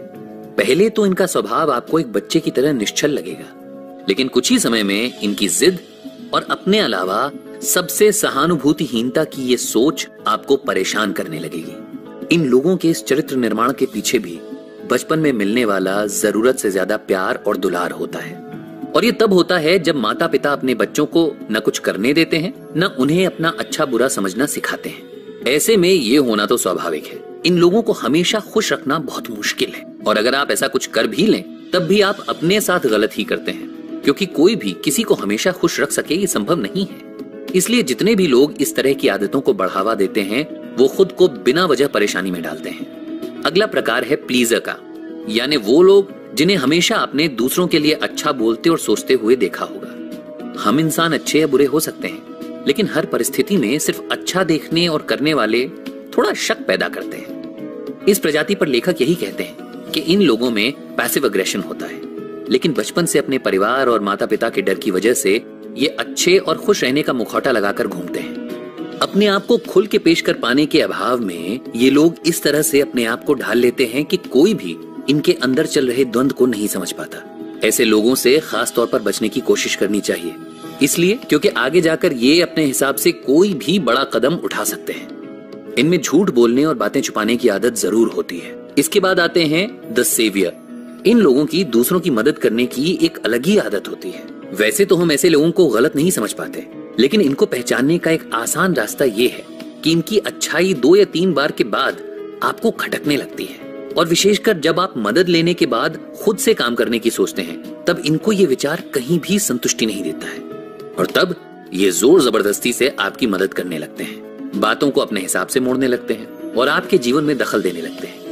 इनके चरित्र में ये बात इसलिए होती है क्योंकि बचपन से ही शायद इन्हें अपने बड़ों और दूसरों का ख्याल रखना पड़ा था। कई बार परिवार की किसी परेशानी के चलते इन्हें खुद बड़ा होना पड़ता है। औरों की मदद करते हुए इनकी ऐसी आदत बन जाती है, और फिर बिना मदद किए इनको कभी आराम नहीं मिलता। वैसे तो दूसरों की मदद करना अच्छी बात है, लेकिन उनके मना करने के बाद भी अपनी जिद पर अड़े रहना, ये ठीक नहीं है। ऐसे में दूसरों को नियंत्रित करने की ये आदत एक टॉक्सिक ट्रेट ही कहलाती है, जिसकी वजह से लोग कुछ दिन तक तो इन्हें पसंद करते हैं, लेकिन एक समय के बाद इनसे दूर भागने लगते हैं। अब आते हैं इजी मॉरलाइजर्स पर। ये वो लोग होते हैं जिनमें सही गलत का बड़ा ज्ञान होता है। उनके लिए कुछ बातें एकदम सही और कुछ एकदम गलत होती हैं, लेकिन कहीं न कहीं मन में उस गलत को देखकर उस रास्ते पर चलने की अदृश्य लालसा भी होती है। ये लोग भले ही दूसरों को हर बात के लिए सही या गलत का पाठ पढ़ाते रहें, लेकिन मौका मिलने पर सबसे पहले अपने उसूलों का साथ छोड़कर ऐसे ही लोग चल पड़ते हैं। ऐसे लोग दुनिया के सामने अपने आप को सही और बाकियों को गलत साबित करने में पूरी जिंदगी बिता देते हैं। शुरुआत के कुछ दिन तक तो आपको इनसे प्रेरणा मिलती रहेगी, आपको ऐसा महसूस होगा, लेकिन ज्यादा दिन तक इनका ये भ्रमजाल कायम नहीं रह पाता। इनके बचपन में होने वाले हादसों और माता पिता के कड़े शासन की वजह से अक्सर इनमें इस तरह की प्रवृत्ति पैदा हो जाती है। लेकिन इनसे जितना दूर रहा जाए उतना ही सबके लिए अच्छा होता है, क्योंकि जिनके मन में सही गलत की अपनी अलग परिभाषा हो, वो किसी को कुछ भी कह सकते हैं और तनाव में डाल सकते हैं। तो ये तो थी नकारात्मक चरित्रों की निशानियां, जिनसे आपको कोसों दूर रहना है। लेकिन इस सिक्के के दूसरे पहलू पर बात करेंगे अगले भाग में। ये दुनिया एक बेहतर जगह होती अगर, मानिए कि ये सवाल मिलकर हम सब हल करें तो। नमस्कार दोस्तों, रहे हैं रॉबर्ट ग्रीन की किताब the laws of human nature के बारे में। इससे पहले हमने बात की थी कुछ ऐसे टॉक्सिक चरित्रों के प्रकारों की जिनसे लेखक हमें दूर रहने की सलाह देते हैं। उन सभी चरित्रों से अगर बचना है तो हमें किन चरित्रों पर ध्यान देना चाहिए, इस भाग में आइए हम वही जानते हैं। लेखक कहते हैं कि हर किसी में कमियां हैं, पर अगर कोई भी चाहे तो खुद में जरूरी बदलाव करके एक बेहतर जीवन की ओर चल सकता है। ऐसे में जब हम बात करते हैं औरों में मिलने वाले टॉक्सिक या नकारात्मक चरित्रों की, तो उस गिनती में हमें खुद को भी रखना चाहिए। और ये इसलिए जरूरी है क्योंकि अगर हम चाहते हैं कि लोग हमारे आसपास रहें और हम एक सकारात्मक व्यक्ति बने, तो अपनी कमियों को जानना और समझना बेहद जरूरी है। लेखक ने अपनी कमियों को अपनी ताकत बनाने के कुछ उपाय बताए हैं। जैसे कि अगर आप खुद एक हाइपर परफेक्शनिस्ट हैं, तो सबसे पहले अपनी इस आदत की चपेट में औरों को ना लाएं। मतलब ये कि दूसरों की कमियां और गलतियां देखने की जगह अपनी गलतियों को सुधारने और बेहतर करने में समय लगाएं। अगर आपको लगता है कि आप एक प्लीजर हैं, तो अपनी पुरानी गलतियों और स्वभाव के पीछे के कारण को समझें, और जहां जरूरी ना हो वहां अपने आप को बदलते हुए औरों के अनुसार दिखने की कोशिश ना करें। ना बोलना सीखें। अगर आपको लगता है कि आप एक ड्रामा मैग्नेट हैं, तो कुछ भी करके अपनी आदतों को सचेतन मन से सुधारने की कोशिश करें। ये विचार करें कि क्या सामने वाले पर इसका सही और उचित प्रभाव पड़ रहा है या नहीं। लेखक इस कड़ी में एक उदाहरण देते हैं। ये हैं हॉलीवुड की मशहूर अभिनेत्री जोन क्रॉफर्ड। इनके बारे में सबसे पहली खास बात यह है कि इन्होंने अपने काम और सीखने की क्षमता के साथ सकारात्मक बदलाव करते हुए 40 सालों तक अपने कदम फिल्मी दुनिया में जमाए रखे। किसी भी अभिनेत्री के लिए ये कर पाना एक बेहद मुश्किल बात थी।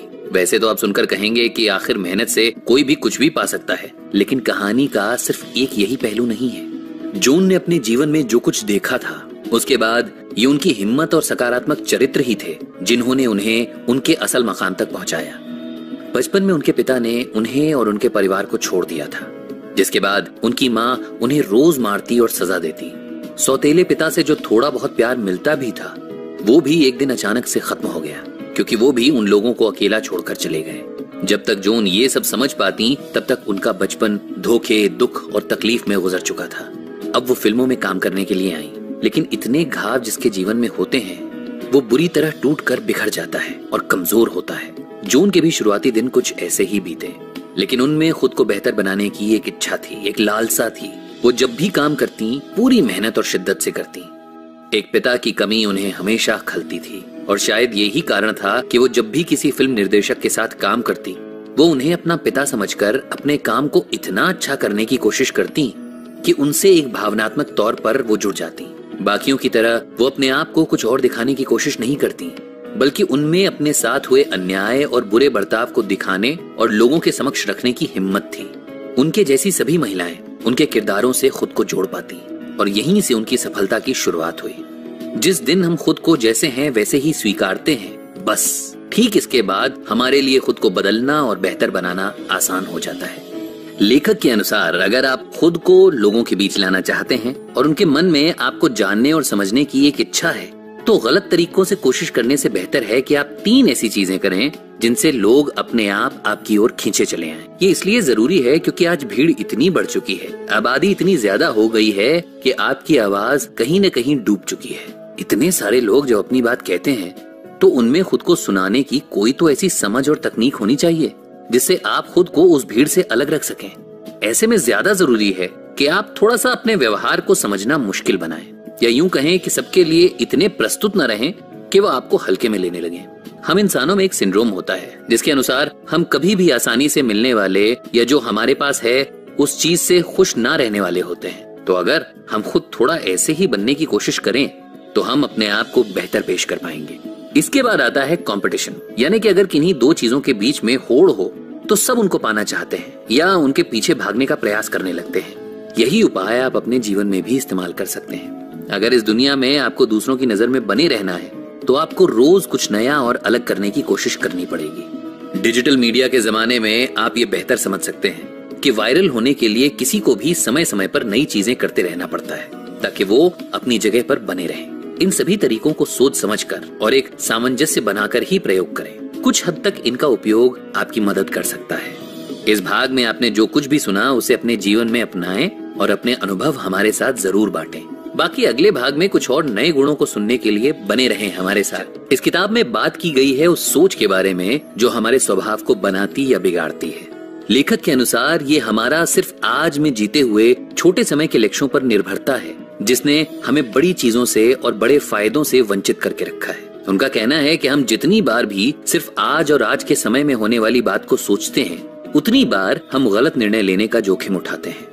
हमारा इतिहास इस बात का गवाह है कि जब भी जहां भी लोगों ने सिर्फ आज के फायदे देखे हैं, वहीं आने वाले समय में होने वाला नुकसान बड़ा और गंभीर हुआ है। इसके कुछ कारण भी हैं जिनकी वजह से हम इंसान आज भी बड़े उद्देश्यों के प्रति नासमझ और अनजान रहते हैं। लेखक रोम में हुए सबसे बड़े राजनीतिक हादसे की बात करते हुए कहते हैं कि जूलियस सीजर को रास्ते से हटाने के लिए ऑक्टेवियस, सीजर के भतीजे और बाकी सेनेटर्स ने मिलकर लोगों के मन में ये शक पैदा किया कि वो रिपब्लिक व्यवस्था को तानाशाही में बदल देगा।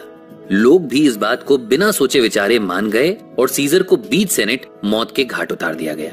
कुछ समय बाद जब ऑक्टेवियस ने राजगद्दी संभाली तब उसने खुद तानाशाही का राज्य स्थापित कर दिया। तब वहां की जनता अपने साथ हुए धोखे को समझ पाई और साथ में ये भी पता चला कि सीजर कभी भी रिपब्लिक व्यवस्था के खिलाफ नहीं था। इस सब में जो नुकसान हुआ वो समझना आसान है, लेकिन इस तरह के बिना सोच विचार के किए हुए फैसले व्यक्ति की कभी भी मदद नहीं करते। अगर रोम के लोगों ने कुछ समय के लिए सभी बातों और हालातों को देखा और समझा होता और बाकियों की बातों पर आंख बंद करके विश्वास ना किया होता तो शायद वो दिन नहीं आता। इससे बचने के लिए लेखक ने बताया है कि हम सभी बातों को सिर्फ एक ही नजरिए से देखते हैं। जैसे रिपब्लिक स्थापित रखने के लिए सीजर को मारना और उसके बाद ऑक्टेवियस का राजगद्दी संभालना, और लोगों के हिसाब से ये एक उपाय था जो वर्तमान में सब कुछ ठीक कर सकता था। पर जो हम भूल जाते हैं वो ये कि एक काम से दूसरा और दूसरे से तीसरा सब एक चेन में जुड़े हुए हैं। एक में भी हलचल किसी भी सिस्टम के संतुलन को बिगाड़ने के लिए काफी है। आज की बात कल पर जरूर असर डालेगी, क्योंकि सिर्फ हम ही नहीं बल्कि हमारे आसपास हर कोई एक अलग जटिल बुद्धि और सोच के साथ रहता है। एक और वजह है जिसको सुनकर हम सोचने पर मजबूर हो जाएंगे कि क्या जिस जंग को हम लड़ रहे हैं वो उस काबिल है भी या नहीं। लेखक कहते हैं कि हम रोज अपनी अलग लड़ाई लड़ते हैं, जिस वजह से अपने बड़े और असल लक्ष्य से हम एक कदम और दूर हो जाते हैं। इन सब समस्याओं के पीछे अपनी ऊर्जा बर्बाद करना सच में व्यर्थ है। अगर आप अपने परिवार में किसी सदस्य से लड़ रहे हैं तो एक बार रुककर ये जरूर सोचें कि क्या आपकी बातचीत सही में किसी निष्कर्ष की ओर जा भी रही है या सिर्फ बात बिगड़ती जा रही है। एक बार जब आप अपने आप से ये सवाल कर लेते हैं तब आपके अंदर उस लड़ाई का हिस्सा बनने की इच्छा खत्म हो जाती है और आप अपने उद्देश्य को एक बार फिर से बेहतर देख और समझ पाते हैं। अगला कारण है वो जिसमें हम पल पल की खबर लेने में इतने व्यस्त हो जाते हैं कि आज में ही रह जाते हैं और उलझ जाते हैं। कल की न फिक्र होती है, न याद रहती है और न उसकी आवश्यकता महसूस होती है। लेखक अब्राहम लिंकन के बारे में बताते हुए कहते हैं कि एक इतने बड़े देश की जिम्मेदारी उठाना आसान नहीं था, लेकिन एक लीडर होने के नाते उन्होंने आज की जानकारी में नहीं बल्कि कल होने वाले फायदे और नुकसान को भी सही सोचने और समझने में अपना समय बिताया। वो किसी भी निर्णय पर जल्दी से नहीं आते थे, अपना पूरा समय देते थे और भरपूर विचार विमर्श करके अपनी रणनीति बनाते थे। इसका लाभ उस समय के लोगों के साथ साथ आज तक यूनाइटेड स्टेट्स ऑफ अमेरिका के वासियों को मिल रहा है। ट्रेंडिंग होने के जमाने में जहाँ कोई भी चीज स्थायी नहीं है, वहाँ कम से कम हमें अपने निर्णय कुछ समय के परिणाम सोचते हुए नहीं लेने चाहिए। तुरंत एक्शन लेना कभी भी सही नहीं होता जब तक बहुत ही ज्यादा जरूरी ना हो जाए। कई बार रुककर समझते हुए बातों को करने और संभालने की जरूरत होती है। इसके बाद आती है बारी जरूरत से ज्यादा जानकारी की। हम आज जिस युग में हैं, ये आधुनिक होने के साथ साथ जानकारियों से भरा है। हर कोई डेटा के पीछे भाग रहा है, लेकिन कोई भी ये नहीं समझता कि इतनी जानकारी से सिर्फ हम अपने रास्ते से भटकते हैं और कुछ नहीं। कोई भी आगे बढ़ने के लिए अगर अपने आज की इन छोटी छोटी जानकारियों में ही फंसा रहेगा तो वो आगे के लिए कभी भी तैयार नहीं हो पाएगा। इसलिए जरूरी है कि सिर्फ उतनी ही जानकारी के पीछे भागें जो जरूरी है। अगर आप हर तरह से अपने दिमाग को भर लेंगे तो उसके पास मिली जानकारी को प्रोसेस करने का समय और शक्ति नहीं रहेगी। इस भाग में हमने जाना कि कैसे जो लोग सिर्फ मौजूदा हालात में फंसे रह जाते हैं वो कभी आगे नहीं बढ़ पाते। वैसे आपको इस भाग से क्या समझ आया, कमेंट सेक्शन में हमें जरूर बताएं। और सुनते हर किसी को अपनी बात मनवाना और अपना काम निकलवाना एक मुश्किल सी बात लगती है, पर जरूरत भी इसकी सबसे ज्यादा पड़ती है। अब काम चाहे घर पे भाई बहनों से पानी की बोतल मंगवाने का हो या बॉस से अप्रेजल करवाने का। भाग में हमने सुने कुछ ऐसे कारण जिनकी वजह से हम कई बार अपने बड़े लक्ष्यों तक पहुंचने से पहले ही रास्ता भटक जाते हैं। लेकिन इस भाग में लेखक ने बताया है कि किस तरह से हम सामने वाले के मन में झांक कर उसकी मानसिकता को समझ सकते हैं और उसके बाद अपनी बात को कैसे उस तक पहुंचाना है ये तय कर सकते हैं। एक कहावत के अनुसार अधिक सुनना और कम बोलना एक अच्छी आदत है, लेकिन लेखक इसका खंडन करते हुए कहते हैं कि जब हम दूसरों से बात करते हैं तब हमारे पास एक मौका होता है उनके मन को टटोलने का, उसे समझकर अपनी बातों को उसके हिसाब से रखने का, और न सिर्फ बात को रखना बल्कि उसे मनवाने का। कुछ ऐसी तरकीबें हैं जिनको आप अपने जीवन में उपयोग करके खुद फर्क देख सकते हैं। पहली तरकीब है लोगों को ध्यान और गंभीरता से सुनना। इसका मतलब ये बिल्कुल नहीं है कि आप पूरी बातचीत में सिर्फ चुप रहकर सुने, बल्कि जरूरी ये है कि आप सामने वाले की बात और उसके नॉन वर्बल हाव भाव को भी देखें और समझें। कई लोग शुरुआत में ऐसे लगते हैं जिनको बात करना पसंद ना हो या वो मस्ती मजाक करना पसंद नहीं करते, लेकिन जब आप उनसे एक बार बात करना शुरू करते हैं तब कुछ ऐसे विषय आते हैं जिन पर वो खुलकर बात करते हैं, हंसते हैं और मुस्कुराते हैं। वो चाहे बचपन की बातें हों या कुछ और, इन सब से हम सामने वाले की विचारधारा और बाकी सोच को गहराई से समझ सकते हैं। और एक बार अगर वो आपके साथ बातचीत में सरल और सहज महसूस करने लगे तब बस आप उनसे कोई भी बात आराम से कर सकते हैं और उनके मन पर एक प्रभाव बना सकते हैं। इसके बाद बारी आती है लोगों के मूड को समझने की। अक्सर हर कोई एक जैसे मूड या मिजाज का नहीं होता। इस पर सिर्फ किसी एक चीज का असर नहीं होता, बल्कि दिन भर की बातें और हालात बहुत हद तक किसी व्यक्ति को चिड़चिड़ा, जिद्दी या गुस्से वाला बना सकते हैं। ऐसे में अपनी बात करना या मनवाना तो असंभव हो सकता है। इसके लिए उपाय ये है कि हम सामने वाले को बदलने की जगह उसे उसी तरह अपनाएं। साथ ही आपकी अपनी ऊर्जा और मूड भी दूसरों को आपके बिना कहे बहुत कुछ कह जाता है।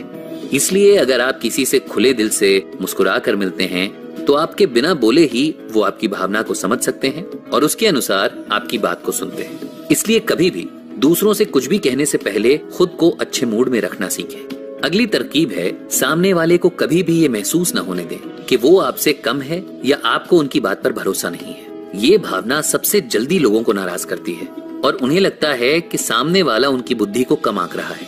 इससे बात का जो निष्कर्ष निकलना चाहिए वो नहीं निकल पाता। कई बार किसी भी बात को काट कर जब हम सामने वाले को समझाना चाहते हैं तो आपने देखा होगा कि वो उस बात पर ध्यान ही नहीं देता, बल्कि उनका पूरा ध्यान अपनी बात को सही साबित करने पर लगा होता है। और ये वक्ता की एक बड़ी खामी है। अगर उसके बोलने में कोई सकारात्मक प्रभाव ना हो तो अच्छी से अच्छी बात का भी कोई मोल नहीं रहता। इसके बाद आता है सामने वाले को उसकी कमियां याद ना दिलाना। अक्सर हम बात मनवाने के लिए लोगों की तारीफ करने लगते हैं। हाँ, इसे आप चमचागिरी करना भी कह सकते हैं, लेकिन जैसा कि आप जानते हैं कि ये चमचागिरी करने वाला समय रहा नहीं। आज इंसान इतना समझदार है कि वो तारीफ और चमचागिरी का अंतर आसानी से पहचान सके। इसलिए कभी भी अपनी बात मनवाने और समझाने के लिए किसी की यूं ही तारीफ नहीं करनी चाहिए। अगर किसी को उसकी प्रशंसा में कुछ कहना हो तो या तो वो बात कहें जो सच हो, और अगर वो मानने में थोड़ी सी मुश्किल हो तो उनके काम या गुणों की तारीफ ना करें, उनकी मेहनत और कोशिश को सराहें। इससे आपकी बात कहीं भी परिणाम से जुड़ी हुई नहीं लगेगी, क्योंकि कई बार परिणाम से जुड़ी बातें सकारात्मक प्रभाव की जगह बात को नकारात्मक बना देती हैं। और जैसे व्यक्ति अपनी तारीफ नहीं सुन पाता, वैसे ही उसे अपनी बुराई और कमियां भी सुनना पसंद नहीं होता। वो जानने के लिए किसी को दूसरों की जरूरत नहीं होती है। आखिरी है वो जिसमें लोगों की जिद को ही अपने अनुकूल प्रयोग किया जा सकता है। जैसे आपने देखा होगा कि बहुत सारे लोग अपनी बात पर अड़ जाते हैं, उन्हें कुछ भी समझाना मुश्किल ही नहीं नामुमकिन हो जाता है। ऐसे में एक आसान उपाय है कि उनकी बात पर आप खुद भी राजी हो जाएं, जिसके बाद उनके अंदर ये भावना आ जाए कि वो तो आपकी बात ही मान रहे हैं, और जिसके जवाब में वो उस काम का उल्टा करने के चक्कर में बिना सोचे वो करने लगे जो आप उनसे करवाना चाहते थे। इसे रिवर्स साइकोलॉजी भी कहते हैं। इसमें लोगों को समझकर समझाना नहीं पड़ता, वो खुद ही अपनी जिद में पड़कर वो कर जाते हैं जो वो शायद वैसे कभी नहीं करते। इस भाग में बस इतना ही, लेकिन आपको ये भाग कैसा लगा और किस तरह के लोगों से आपका पाला पड़ता है या पड़ा है, हमें कमेंट सेक्शन में बताना मत भूलिएगा। दोस्तों, खुद को हर बात का जिम्मेदार मानना और उसके लिए खुद को सजा देना सही बात नहीं है। इस भाग में लेखक कहते हैं कि कई सारे ऐसे लोग हैं जो अपने आप को इसलिए बेहतर नहीं बना पाते क्योंकि उनके जीवन में अपने बीते दिनों की ऐसी छाप होती है जिसको वो चाह करके भी धो नहीं पाते।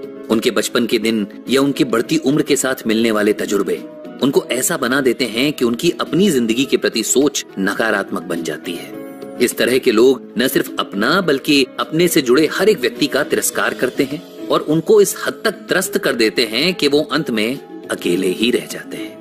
इस तरह के स्वभाव कैसे और कौन से होते हैं, अब इनको जान लेते हैं। सबसे पहले होता है नकारात्मक स्वभाव। इसमें व्यक्ति हर बात पर एक नकारात्मक दृष्टिकोण बना लेता है और ना ही उसे कोई भी बात या व्यक्ति अच्छा और सकारात्मक लगता है। वो हर बात को अपने अलग और संकुचित नजरिए का शिकार बना देता है, जिसकी वजह से उसके अंदर से कोई भी अच्छी भावना आती ही नहीं, और जो भी उसके आसपास होते हैं वो भी ज़्यादत से परेशान होने लगते हैं।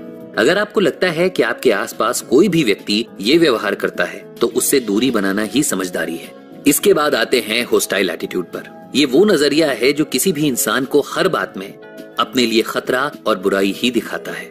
यानी अगर कोई बचपन से किसी ऐसे माहौल में रहा हो जहाँ उस पर जरूरत से ज्यादा अंकुश लगाए गए हों, तो उसका हर बात पर नाराज होना और अपने लिए खतरा दिखाई देना स्वाभाविक है। अधिकतर वो बच्चे जिनके माता पिता उन्हें हर बात पर टोकते हैं, सजा सुनाते हैं या उनकी हर बात को गलत बताते हैं, ऐसे बच्चे आगे जाकर इस स्वभाव का शिकार हो जाते हैं। उन्हें हर बात झूठ और गलत लगती है। अक्सर इनके जीवन साथी को इनके इस चरित्र की वजह से बहुत कठिनाई आती है। वो धीरे धीरे हर बात में खुद को अकेला पाते हैं, बद से बदतर होते जाते हैं। तीसरा है एंग्शियस एटीट्यूड, जिसमें व्यक्ति को हर बात में इतना ज्यादा सोचने की आदत होती है कि वो हर बात को बहुत सारे तरीकों से सोचकर परेशान ही रहता है। उसे ज्यादातर बातें बुरी और नकारात्मक महसूस होती हैं और उम्मीद का तो जैसे कोई रिश्ता नाता ही नहीं होता ऐसे इंसान से। इन लोगों को हर बात में धोखे का डर बना रहता है। चौथा है अवॉइडेंट एटीट्यूड, जिसमें व्यक्ति को हर परिस्थिति का सामना करने में मुश्किल होती है। वो अपने हालातों से हमेशा डर कर भागने की कोशिश में रहता है। कई बार इस आदत की वजह से वो अपना नुकसान कर जाता है। इन लोगों के स्वभाव के पीछे होता है इनके बचपन का वो समय जब माता पिता से इन्हें हमेशा बुरा भला सुनने को मिला होता है, या कई बार ये भी संभावना होती है कि किसी भाई बहन से इनकी तुलना की जाती हो।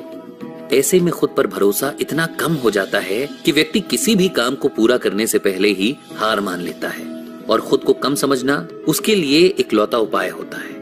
इस आदत की वजह से कई लोग गलत रास्ते पर निकल पड़ते हैं। अगला है डिप्रेसिव एटीट्यूड, जिसका मतलब है कि ऐसे लोगों में अवसाद बहुत अधिक देखने को मिलता है। इन लोगों के बचपन की अगर बात करें तो इन्हें अधिकतर अपने परिवार से वो प्यार नहीं मिलता जो इनको एक सकारात्मक व्यक्ति बना पाए। इस अभाव में ये हमेशा दुखी और उदास रहते हैं और इसलिए अपने आसपास ऐसी ही ऊर्जा ढूंढ लेते हैं। परिणाम स्वरूप इनको कभी भी खुशी आसानी से मिल ही नहीं पाती। ये वो लोग होते हैं जो बाकियों को भी दुखी और अवसादग्रस्त बना देते हैं। इस तरह के लोगों से खुद को बचा कर रखना चाहिए। एक और तरह का एटीट्यूड है, रिजेंटफुल एटीट्यूड, जिसमें व्यक्ति हमेशा दूसरों से उम्मीद तो बड़ी करता है, पर उनके अंदर हमेशा औरों के प्रति नाखुशी और असंतुष्टि का भाव रहता है। ये लोग वैसे भी दूसरों के चेहरे पर सिर्फ एक बुरा और नकारात्मक भाव ही खोजते हैं। इनके इस स्वभाव और सोच के पीछे एक ही कारण होता है, और वो ये कि इनको बचपन से अपने परिवार के प्यार और परवाह में कमी लगी थी। कोई इनके लिए कितना भी कुछ भी कर ले, ये कभी संतुष्ट हो ही नहीं पाते। ये आदत बचपन से रहते हुए जिंदगी के अंतिम समय तक इनका साथ नहीं छोड़ती। लेखक इन स्वभाव और चरित्र के लोगों से भले ही दूर रहने की सलाह देते हैं, पर साथ में वो ये भी कहते हैं कि हमें खुद में भी इन बातों को खोजना चाहिए, और अगर हमारे अंदर ये चीजें हैं तो हमें इन्हें अपने आप से दूर करने की कोशिश करनी चाहिए। इसके लिए जरूरी है कि हम खुद को और इस दुनिया को एक बेहतर नजरिए से देखें। सबसे पहले तो अपने नजरिए को बड़ा करने की बहुत जरूरत है। जब तक हम अपनी सोच को संकुचित रखेंगे, तब तक हम अपने स्टार से तब तक हम आगे नहीं बढ़ पाएंगे। इसके बाद खुद को और अपने आसपास के लोगों को समझने की कोशिश करनी चाहिए। साथ ही अपने अंदर की कमियों को मानना और उन्हें सुधारना कोई बुरी बात नहीं है। लोग आज भी अपनी गलती और कमियां मानने से डरते हैं और घबराते हैं। जब तक हम खुद के अंदर झांक कर नहीं देखेंगे, तब तक हम औरों को भी समझने में असफल रहेंगे। दोस्तों, उम्मीद है कि आपको ये भाग पसंद आया होगा। अगर आपके पास कोई सुझाव हो तो हमारे साथ जरूर बांटें। और किसी भी चीज की अच्छी नहीं होती, इसीलिए कभी भी बहुत अच्छे लोगों पर भी आंख बंद करके भरोसा नहीं करना चाहिए। से बेहद अच्छा व्यवहार करने वाले लोग भी अपने अंदर बहुत कुछ छुपाते हैं। जी हाँ, इस बात में कोई शक नहीं है कि हर अच्छा इंसान बुरा है, लेकिन कुछ लोग खुद को अच्छा दिखाने का प्रयास इस तरह से करते हैं कि उनकी अच्छाई पर भरोसा करना मुश्किल हो जाता है। लेखक कहते हैं कि ऐसे लोगों के अंदर एक गहरा अतीत दबा हुआ होता है। वैसे हर भाग में लेखक ने एक बहुत जरूरी बात कही है, और वो ये कि हमें इन बुराइयों से खुद को भी बचा कर रखना चाहिए। इस भाग में लेखक ने ऐसे 7 किस्म के चरित्रों या कह लें गुणों की बात की है, जिनसे आपको अपने आप को दूर रखना है। पहले हैं वो जिनको लेखक टफ गाय की श्रेणी में गिनते हैं। ये वो होते हैं जिनको ऊपर से अपने आप को एक बहुत ही शक्तिशाली और तेज स्वभाव का दिखाने की आदत होती है। अक्सर ये ही वो लोग होते हैं जो मर्द को दर्द नहीं होता वाली बात को आंख बंद करके मानते हैं।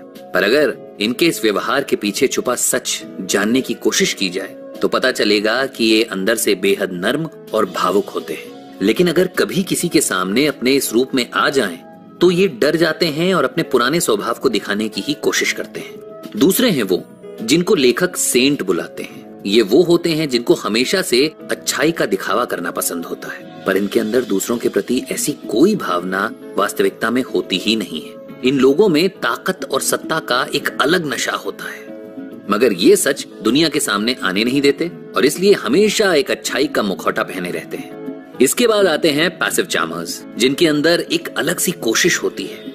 ये जहां जाते हैं पहले सबको अपने माया जाल में फंसा लेते हैं। हमेशा हंसते मुस्कुराते और दूसरों की मदद के लिए तैयार दिखने वाले ये लोग कुछ वक्त बाद अपनी असलियत दिखाते हैं। जब आपको ये पता चलता है कि कैसे ये आपकी बुराई करते हैं और आपके बारे में बुरा बोलते हैं और सोचते हैं, तो आपको झटका लगता है।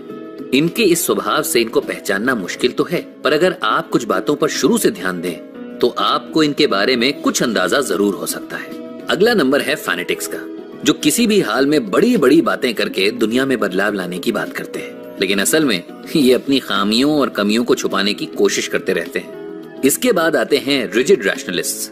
ये वो लोग होते हैं जो किसी एक विचारधारा को अपना लेते हैं और इसके बाद इससे किसी भी तरह से पीछे नहीं हटना चाहते। ये स्वभाव से देखने में तो बहुत आदर्शवादी लगते हैं, लेकिन इनके पीछे की असलियत ये होती है कि ये इन आदर्शों से कोसों दूर होते हैं। औरों का मजाक उड़ाने और उन्हें परेशान देखने की एक अलग लालसा होती है इनमें। अब बात करते हैं स्नॉब की।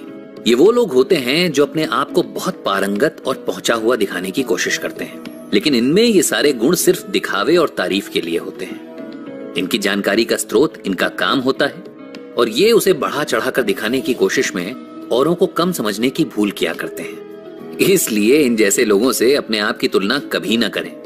आखिरी में आते हैं द एक्सट्रीम एंटरप्रेन्योर्स, जिनको काम की जगह देखकर ऐसा लगता है कि जैसे ये अपने काम में बहुत निपुण हैं, लेकिन सच ये है कि ये भी सिर्फ काम और उससे जुड़ी बातों की अधिक जानकारी को इसलिए लोगों के सामने प्रदर्शित करते हैं क्योंकि वो अपनी कमियों को इस मेहनती और जानकारी से भरे हुए व्यक्ति के पीछे छुपाना चाहते हैं। इन सब के बाद लेखक हमें खुद इन अवगुणों से दूर रहने के लिए कुछ अनोखे साधन बताते हैं, जिनमें से एक है खुद को पहले पहचानना, यानी आप जैसे हैं उसमें आपके अंदर क्या दोष है, इसके लिए खुद को टटोल कर देखिए। इसके बाद खुद जैसे हैं उसको वैसे ही स्वीकार करना हम इंसानों के लिए एक बहुत बड़ी चुनौती होती है। ऐसे में खुद को बिना किसी बुरे भाव के मन से स्वीकार करें, अपने अच्छे बुरे को साथ लेकर चलना शुरू करें। जब आप खुद को जान लेते हैं तो अपने अंदर सुधार करना आसान हो जाता है। इसके बाद अपने अंदर के विकार को समझने और उससे होने वाले किसी भी अच्छे प्रभाव की गुंजाइश को ढूंढिए। इसका एक सटीक उदाहरण है एल्बर्ट आइंस्टाइन, जिन्होंने अपनी एक थ्योरी ऑफ रिलेटिविटी को अपने सपने में देखा था, जिसको सच करने में अपनी जी जान लगा दी। इसके बाद है खुद को जैसे हैं वैसे ही दुनिया के सामने प्रस्तुत करना। ये गुण सबको मुश्किल लगता है क्योंकि हम सब तारीफ और प्रोत्साहन के भूखे हैं, लेकिन यकीन मानिए एक बार अगर आप अपने आप को सच्चा और ईमानदार बना लें तो आपके लिए लोगों के मन में सम्मान भी बढ़ेगा और आप खुद भी संतुष्ट और खुश रह पाएंगे। इस भाग में जिन बातों पर हमने चर्चा की उनसे कोशिश करें कि आप कुछ बेहतर सीख पाएं और आगे अपने जीवन में उनका प्रयोग अवश्य करें। लेकिन इन सब में आपके अंदर कौन सा विकार है और आप उसे कैसे दूर करना चाहेंगे, हमें कमेंट करके जरूर बताइए। आपके जवाब का हमें इंतजार रहेगा। बाकी इस चर्चा को आगे सुनने के लिए सुनते रहिए। एक बात बताइए, क्या आप मानते हैं कि वाकई में नजर लगती है? इस भाग को सुनने के बाद आपको इस बात के पीछे का राज पता चल जाएगा। आइए सुनते हैं the laws of human nature की। इस भाग में बात हो रही है जलन की भावना की। जलन वो भावना है जिसके बारे में हम सब जानते हैं और इसे कहीं न कहीं हम सबने महसूस भी किया है। वैसे ये तो वो बात है जो हम ऊपर ऊपर से समझते हैं, लेकिन क्या आप जानते हैं कि ये कितनी तरह से आपकी तरफ दिखाई जाती है?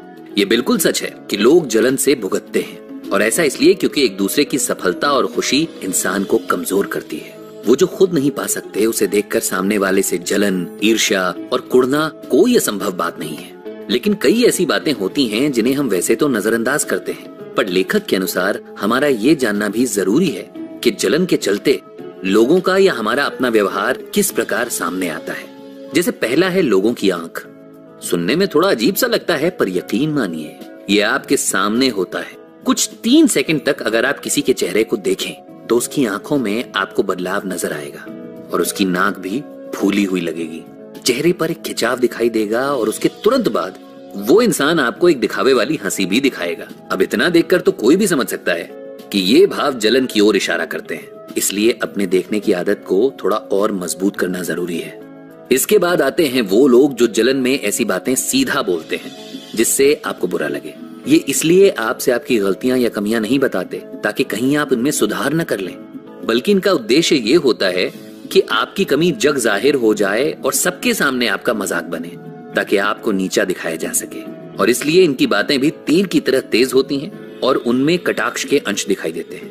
पीठ पीछे बुराई करने वाले लोग न सिर्फ बुरे लगते हैं बल्कि ये भी बहुत ज्यादा जलन की भावना से पीड़ित होते हैं। इनकी ये कमजोरी होती है कि ये सामने कुछ भी कह पाने की हिम्मत नहीं रखते, इसीलिए लोगों के पीठ पीछे जाकर उनकी बातें करना और उनके बारे में बुरा भला कहना इनके लिए जलन की भावना को कम करने का या हल्का करने का एक उपाय होता है। कुछ लोग ऐसे भी होते हैं जो कभी आपकी बहुत तारीफ करते हैं, आपसे बड़ी दोस्ती दिखाते हैं, लेकिन मौका मिलते ही आपका मजाक भी उड़ाते हैं और अपने हिसाब से बातें सिखाने पढ़ाने की कोशिश भी करते हैं। ये आदत कभी इनको आपके पास लेकर आती है और कभी आपसे दूर करने लगती है। अगले हैं वो जो तारीफ में भी व्यंग करके आपके काम को नीचा दिखाने की हर मुमकिन कोशिश करते हैं। इनकी तारीफ में छुपे अपशब्द अगर सुनने वाले को समझ आ जाएं, तो उसे दुख और तकलीफ से भर देते हैं। जरूरी है ऐसे टॉक्सिक लोगों से खुद को बचाया जाए और उनसे पहले से ही एक उचित दूरी बनाई जाए। लेखक को लगता है कि अगर आप खुद इस भावना का शिकार हो जाते हैं तो कभी भी खुद की तुलना दूसरों से ना करें। उनकी सफलता और उनकी मुश्किलें आपसे अलग होती हैं, पर उससे ज्यादा जरूरी बात ये जानना है कि आप हमेशा खुद से बड़े से ही अपनी तुलना क्यों करते हैं? क्या कभी अपने से कम की ओर नहीं देखना चाहिए? उन लोगों को देखकर आपको अपनी सफलता का भी एहसास होगा और आपके अंदर अपनी ही की हुई मेहनत से जो प्रेरणा मिलेगी उससे आप और आगे बढ़ने में सफल होंगे। कभी कभी कंपटीशन अच्छा होता है, लेकिन वो सिर्फ तब तक जब तक आपको नकारात्मक ना बना दे। कहीं भी ऐसी किसी भावना के होने से पहले रुक जाएं और सोचें कि कहीं जलन और द्वेष तो आप पर हावी नहीं हो रहा। देखिए, खुद को अच्छा समझने और मानने में कोई बुराई नहीं है, लेकिन ये भावना भी एक हद तक ही ठीक है। जैसे जब हम इस भावना का शिकार हो जाते हैं तब हमें अपनी छोटी सी बात और सफलता बहुत बड़ी लगती है। किसी की भी कोई बात या कोई सुझाव हमें अच्छा नहीं लगता। ऐसे में अपनी हर बात के प्रति एक बचाव की भावना आने लगती है, जिसे हम डिफेंसिव होना भी कहते हैं। यही भावना व्यक्ति को सच्चाई से बहुत दूर ले जाती है कि सफलता का साथ भी ज्यादा दूर तक नहीं रहता है। इनको समझने और पहचानने के लिए जरूरी है कि हम किसी भी ऐसी भावना को देखें जिसमें हमें या दूसरों को कोई भी सुझाव या सुधार का आइडिया पसंद ना आए। मन में अपने लिए एक ऐसी राय बन जाए जिसके आगे किसी की भी कोई बात पसंद ना हो।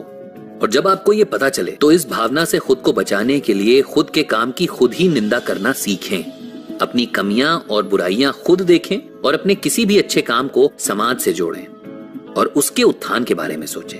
जब भी कोई सफलता हमारी अकेले की होती है तब उसमें अहंकार आना स्वाभाविक होता है, लेकिन वही अगर वो दूसरों के हित और बाकी लोगों से जुड़ जाए तो उसके मायने ही बदल जाते हैं। इस भाग में बस इतना ही, बाकी अगले भाग में जानेंगे कुछ और पुराने व्यक्तिगत चरित्र। कभी भी अपने अंतर्मन की आवाज को अनसुना करना समझदारी की बात नहीं मानी जा सकती। इस भाग में लेखक ने बताया है कि कैसे कई लोग अपने जीवन में कुछ छोटी मगर विशेष बातों को नजरअंदाज करते हैं और उसका परिणाम ये होता है कि वो हमेशा अपने आप को दुखी और असंतुष्ट पाते हैं। इस पर आगे बात करते हुए लेखक कहते हैं कि अधिकतर दो तरह के लोग होते हैं। पहले वो जो एक उम्र के बाद अपने सभी तरह के निर्णय, चाहे करियर से जुड़े हों या निजी जीवन से, सब खुद ही तय करते हैं। उनके मन में कोई डर या शंका नहीं रहती। वो एक जगह से दूसरी जगह रोज उड़ान भरते रहते हैं। उनका मन एक जगह टिक कर नहीं रह पाता, जिसकी वजह से वो एक जगह रुककर ना तो नौकरी कर पाते हैं और ना ही किसी भी रिश्ते में चल पाते हैं। इस तरह के लोगों के बारे में बताते हुए लेखक ये कहते हैं कि इस प्रवृत्ति के चलते कोई भी काम करना असंभव हो जाता है। कितने लोग इस तरह से जीवन जीते हुए दिशाहीन हो जाते हैं। ना उन्हें अपने मकसद की पहचान हो पाती है और ना ही वो लंबे समय तक किसी एक काम को लगन से पूरा कर पाते हैं। इस पहली प्रजाति से एकदम अलग होते हैं दूसरी प्रजाति वाले। इनके अंदर अपने आप के लिए खड़े होने की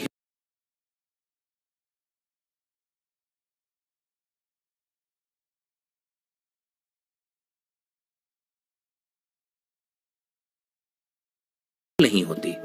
बचपन से अपने माता पिता के सानिध्य में पलने वाले हर छोटे बड़े निर्णय के लिए उन पर या औरों पर ही निर्भर होते हैं।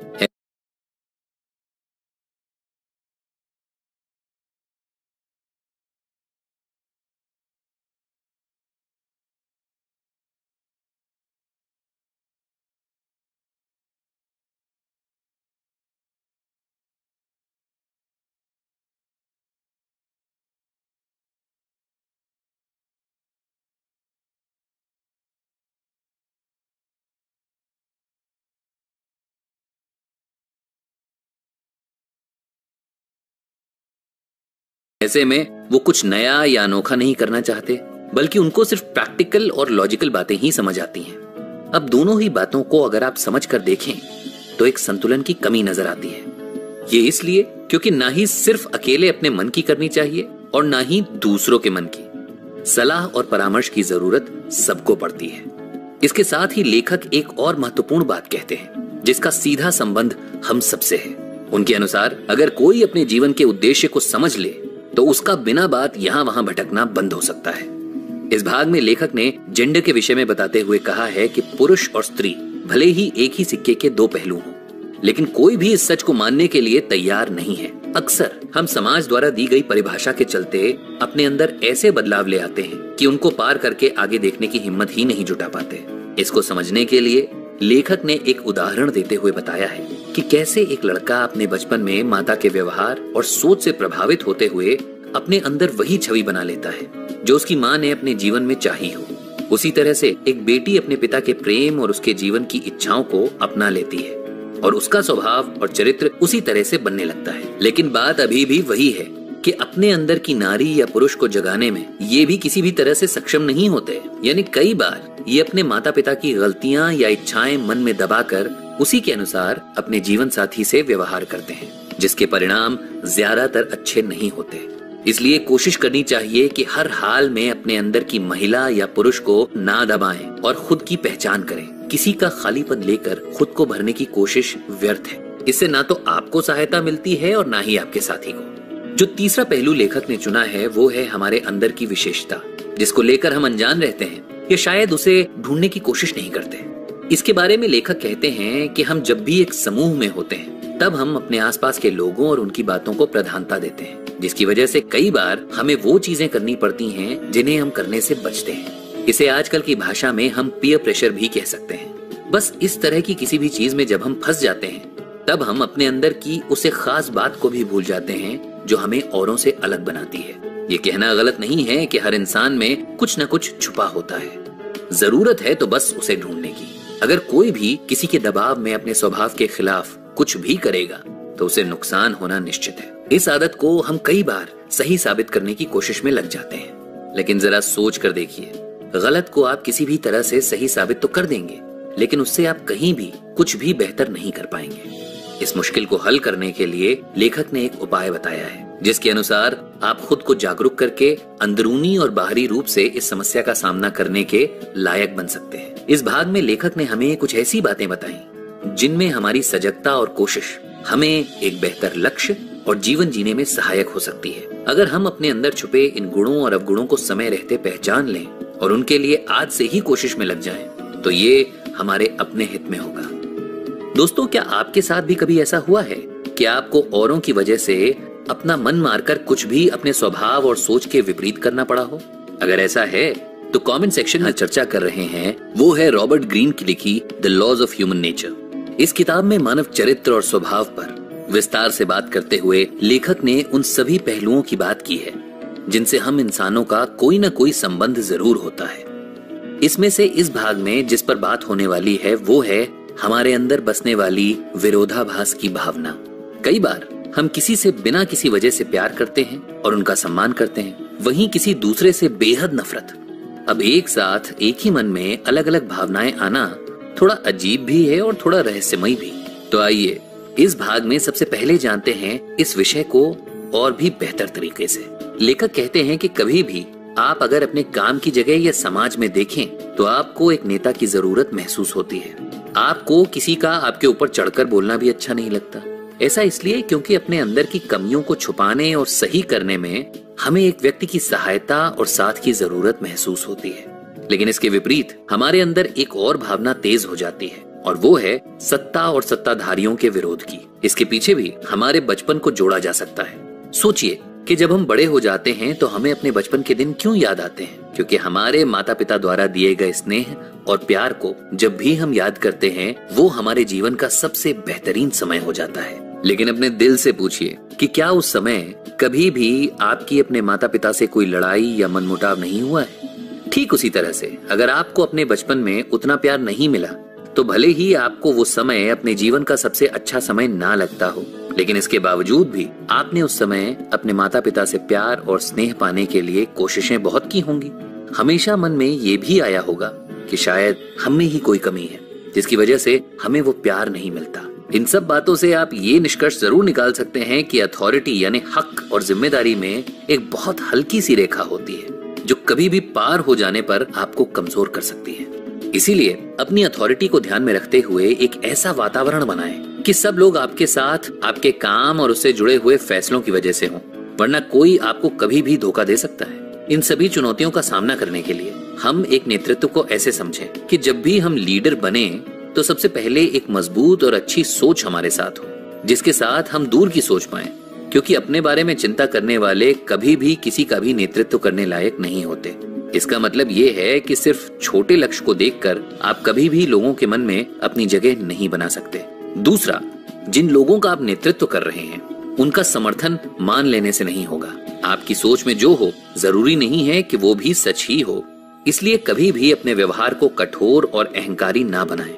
इससे आप अपने लोगों का साथ हमेशा के लिए खो सकते हैं। एक अच्छे नेता की सबसे बड़ी ताकत उसकी प्रजा होती है, और अगर उसका भरोसा टूट जाए तो उस नेता की कोई भी जगह नहीं रह जाती।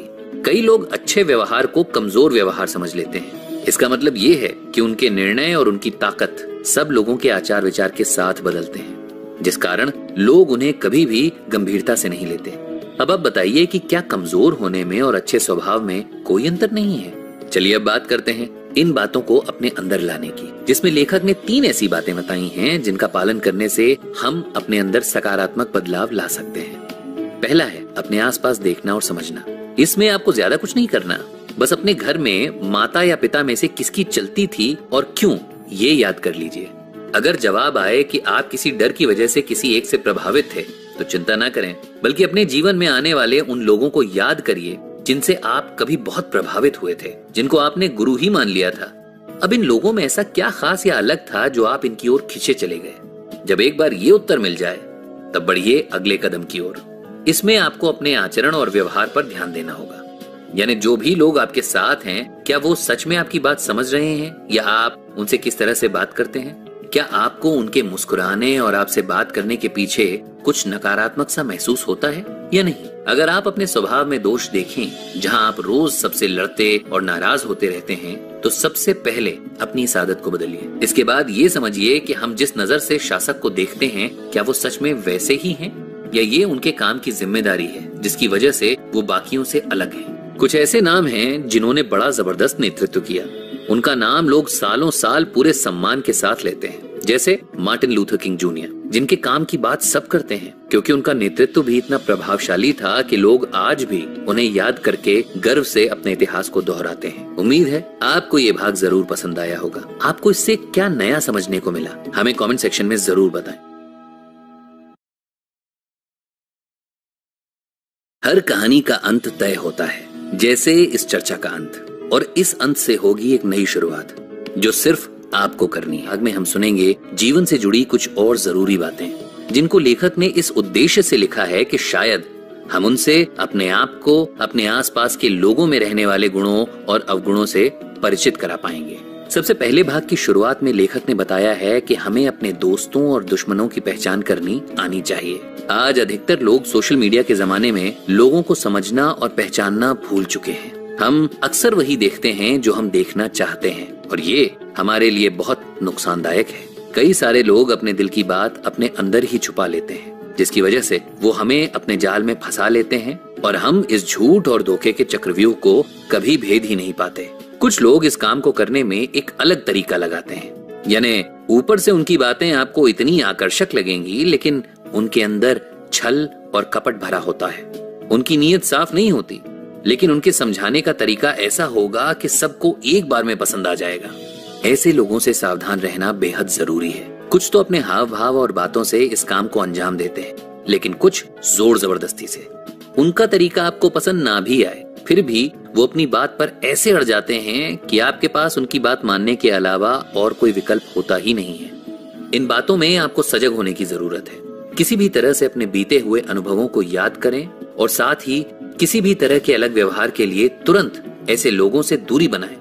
ये ना तो खुश रहते हैं और ना ही दूसरों को खुश रहने देते हैं। वहीं अगर आपके अंदर भी ऐसे किसी तरह के अवगुण नजर आएं, तो खुद को बदलने के लिए अपने अंदर इन बातों को पहचानें और स्वीकार करना सीखें। इसके बाद खुद के अंदर इन नकारात्मक बातों को सकारात्मक बातों में बदलने की कोशिश करें। लेखक यहाँ एक बात स्पष्ट रूप से कहते हैं कि जो भी लोग आज के इस आधुनिक युग में हैं, उनके अंदर एक ही भावना है, और वो ये कि उनके अंदर जो है पहले से है। कुछ नया या अनोखा करने की क्षमता नहीं है। लेखक इस सोच को गलत मानते हैं। उन्हें लगता है कि जो भी लोग ये मानसिकता रखते हैं, उन्हें कभी भी कुछ बेहतर करने का महत्व नहीं समझ आता। इस सोच की वजह से उम्र बढ़ने के साथ ही लोगों में कुछ नया करने की शक्ति भी खत्म होने लगती है। इस मुश्किल का एक ही हल है, और वो ये कि अपने अंदर छुपे हुनर को ढूंढें। और एक बार व्यक्ति को अपने अंदर छुपे हुनर की पहचान हो जाए, तो फिर वो किसी भी हाल में अपने आप को बेहतर बना ही लेता है।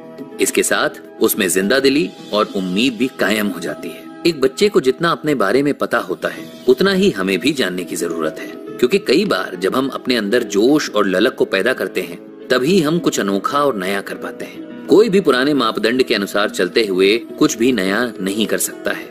इसके बाद आती है जीवन की वो सीढ़ी जिसे पार करना या ना करना हमारे हाथ में है।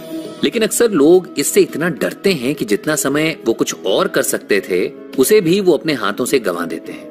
ये और कुछ नहीं बल्कि हमारे जीवन का अंत यानी मृत्यु है। इस शब्द को बोलने में ही लोगों के मन में एक डर बैठ जाता है। कई तो इसे बोलना तक अशुभ समझते हैं, पर जो हम नहीं सोच पाते वो ये कि हर किसी को एक न एक दिन जाना है, और इसलिए इससे बचना तो मुश्किल ही नहीं, नामुमकिन है। हाँ, अगर कोई चाहे कि वो इसे किसी और नजरिए से देखे, तो उसे अपने जीवन का महत्व समझना होगा।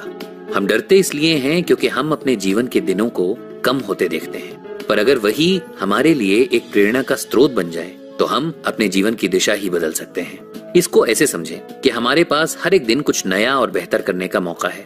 जो इस समय को बचाकर उसका सही प्रयोग करते हैं वो जरूर सफल होते हैं और उन्हें मृत्यु का कोई भय नहीं होता। वहीं जिनके लिए सिर्फ मृत्यु ही एकमात्र विषय होता है वो कभी चैन से जी ही नहीं पाते और उनके जीवन के दिन भी बिना कुछ किए बर्बाद हो जाते हैं। ऐसे में सच में अफसोस के सिवा कुछ हाथ नहीं आता। इस भाग में कही हर बात को ऐसे समझें कि आपको अपने जीवन में ना तो नकारात्मकता की जरूरत है और न ही वैसी सोच की। हर पल एक नई कोशिश में लगाएं, अपने आप को समझाएं और खुद में भी जरूरी बदलाव जो करने हैं उन्हें लाने की कोशिश करते रहें। किसी भी दिन को व्यर्थ ना करें। आपका हर एक पल कीमती है और इसलिए इसे सिर्फ अपने लिए जिएं और बुरी यादों को सिर्फ अनुभव के तौर पर याद रखें। उन्हें उनसे हर स्थिति की तुलना करके उसे खराब ना करें। बाकी इस भाग और चर्चा के बारे में अपनी राय हमारे साथ बांटना ना भूलिए। कमेंट सेक्शन में लिखकर जरूर बताइए।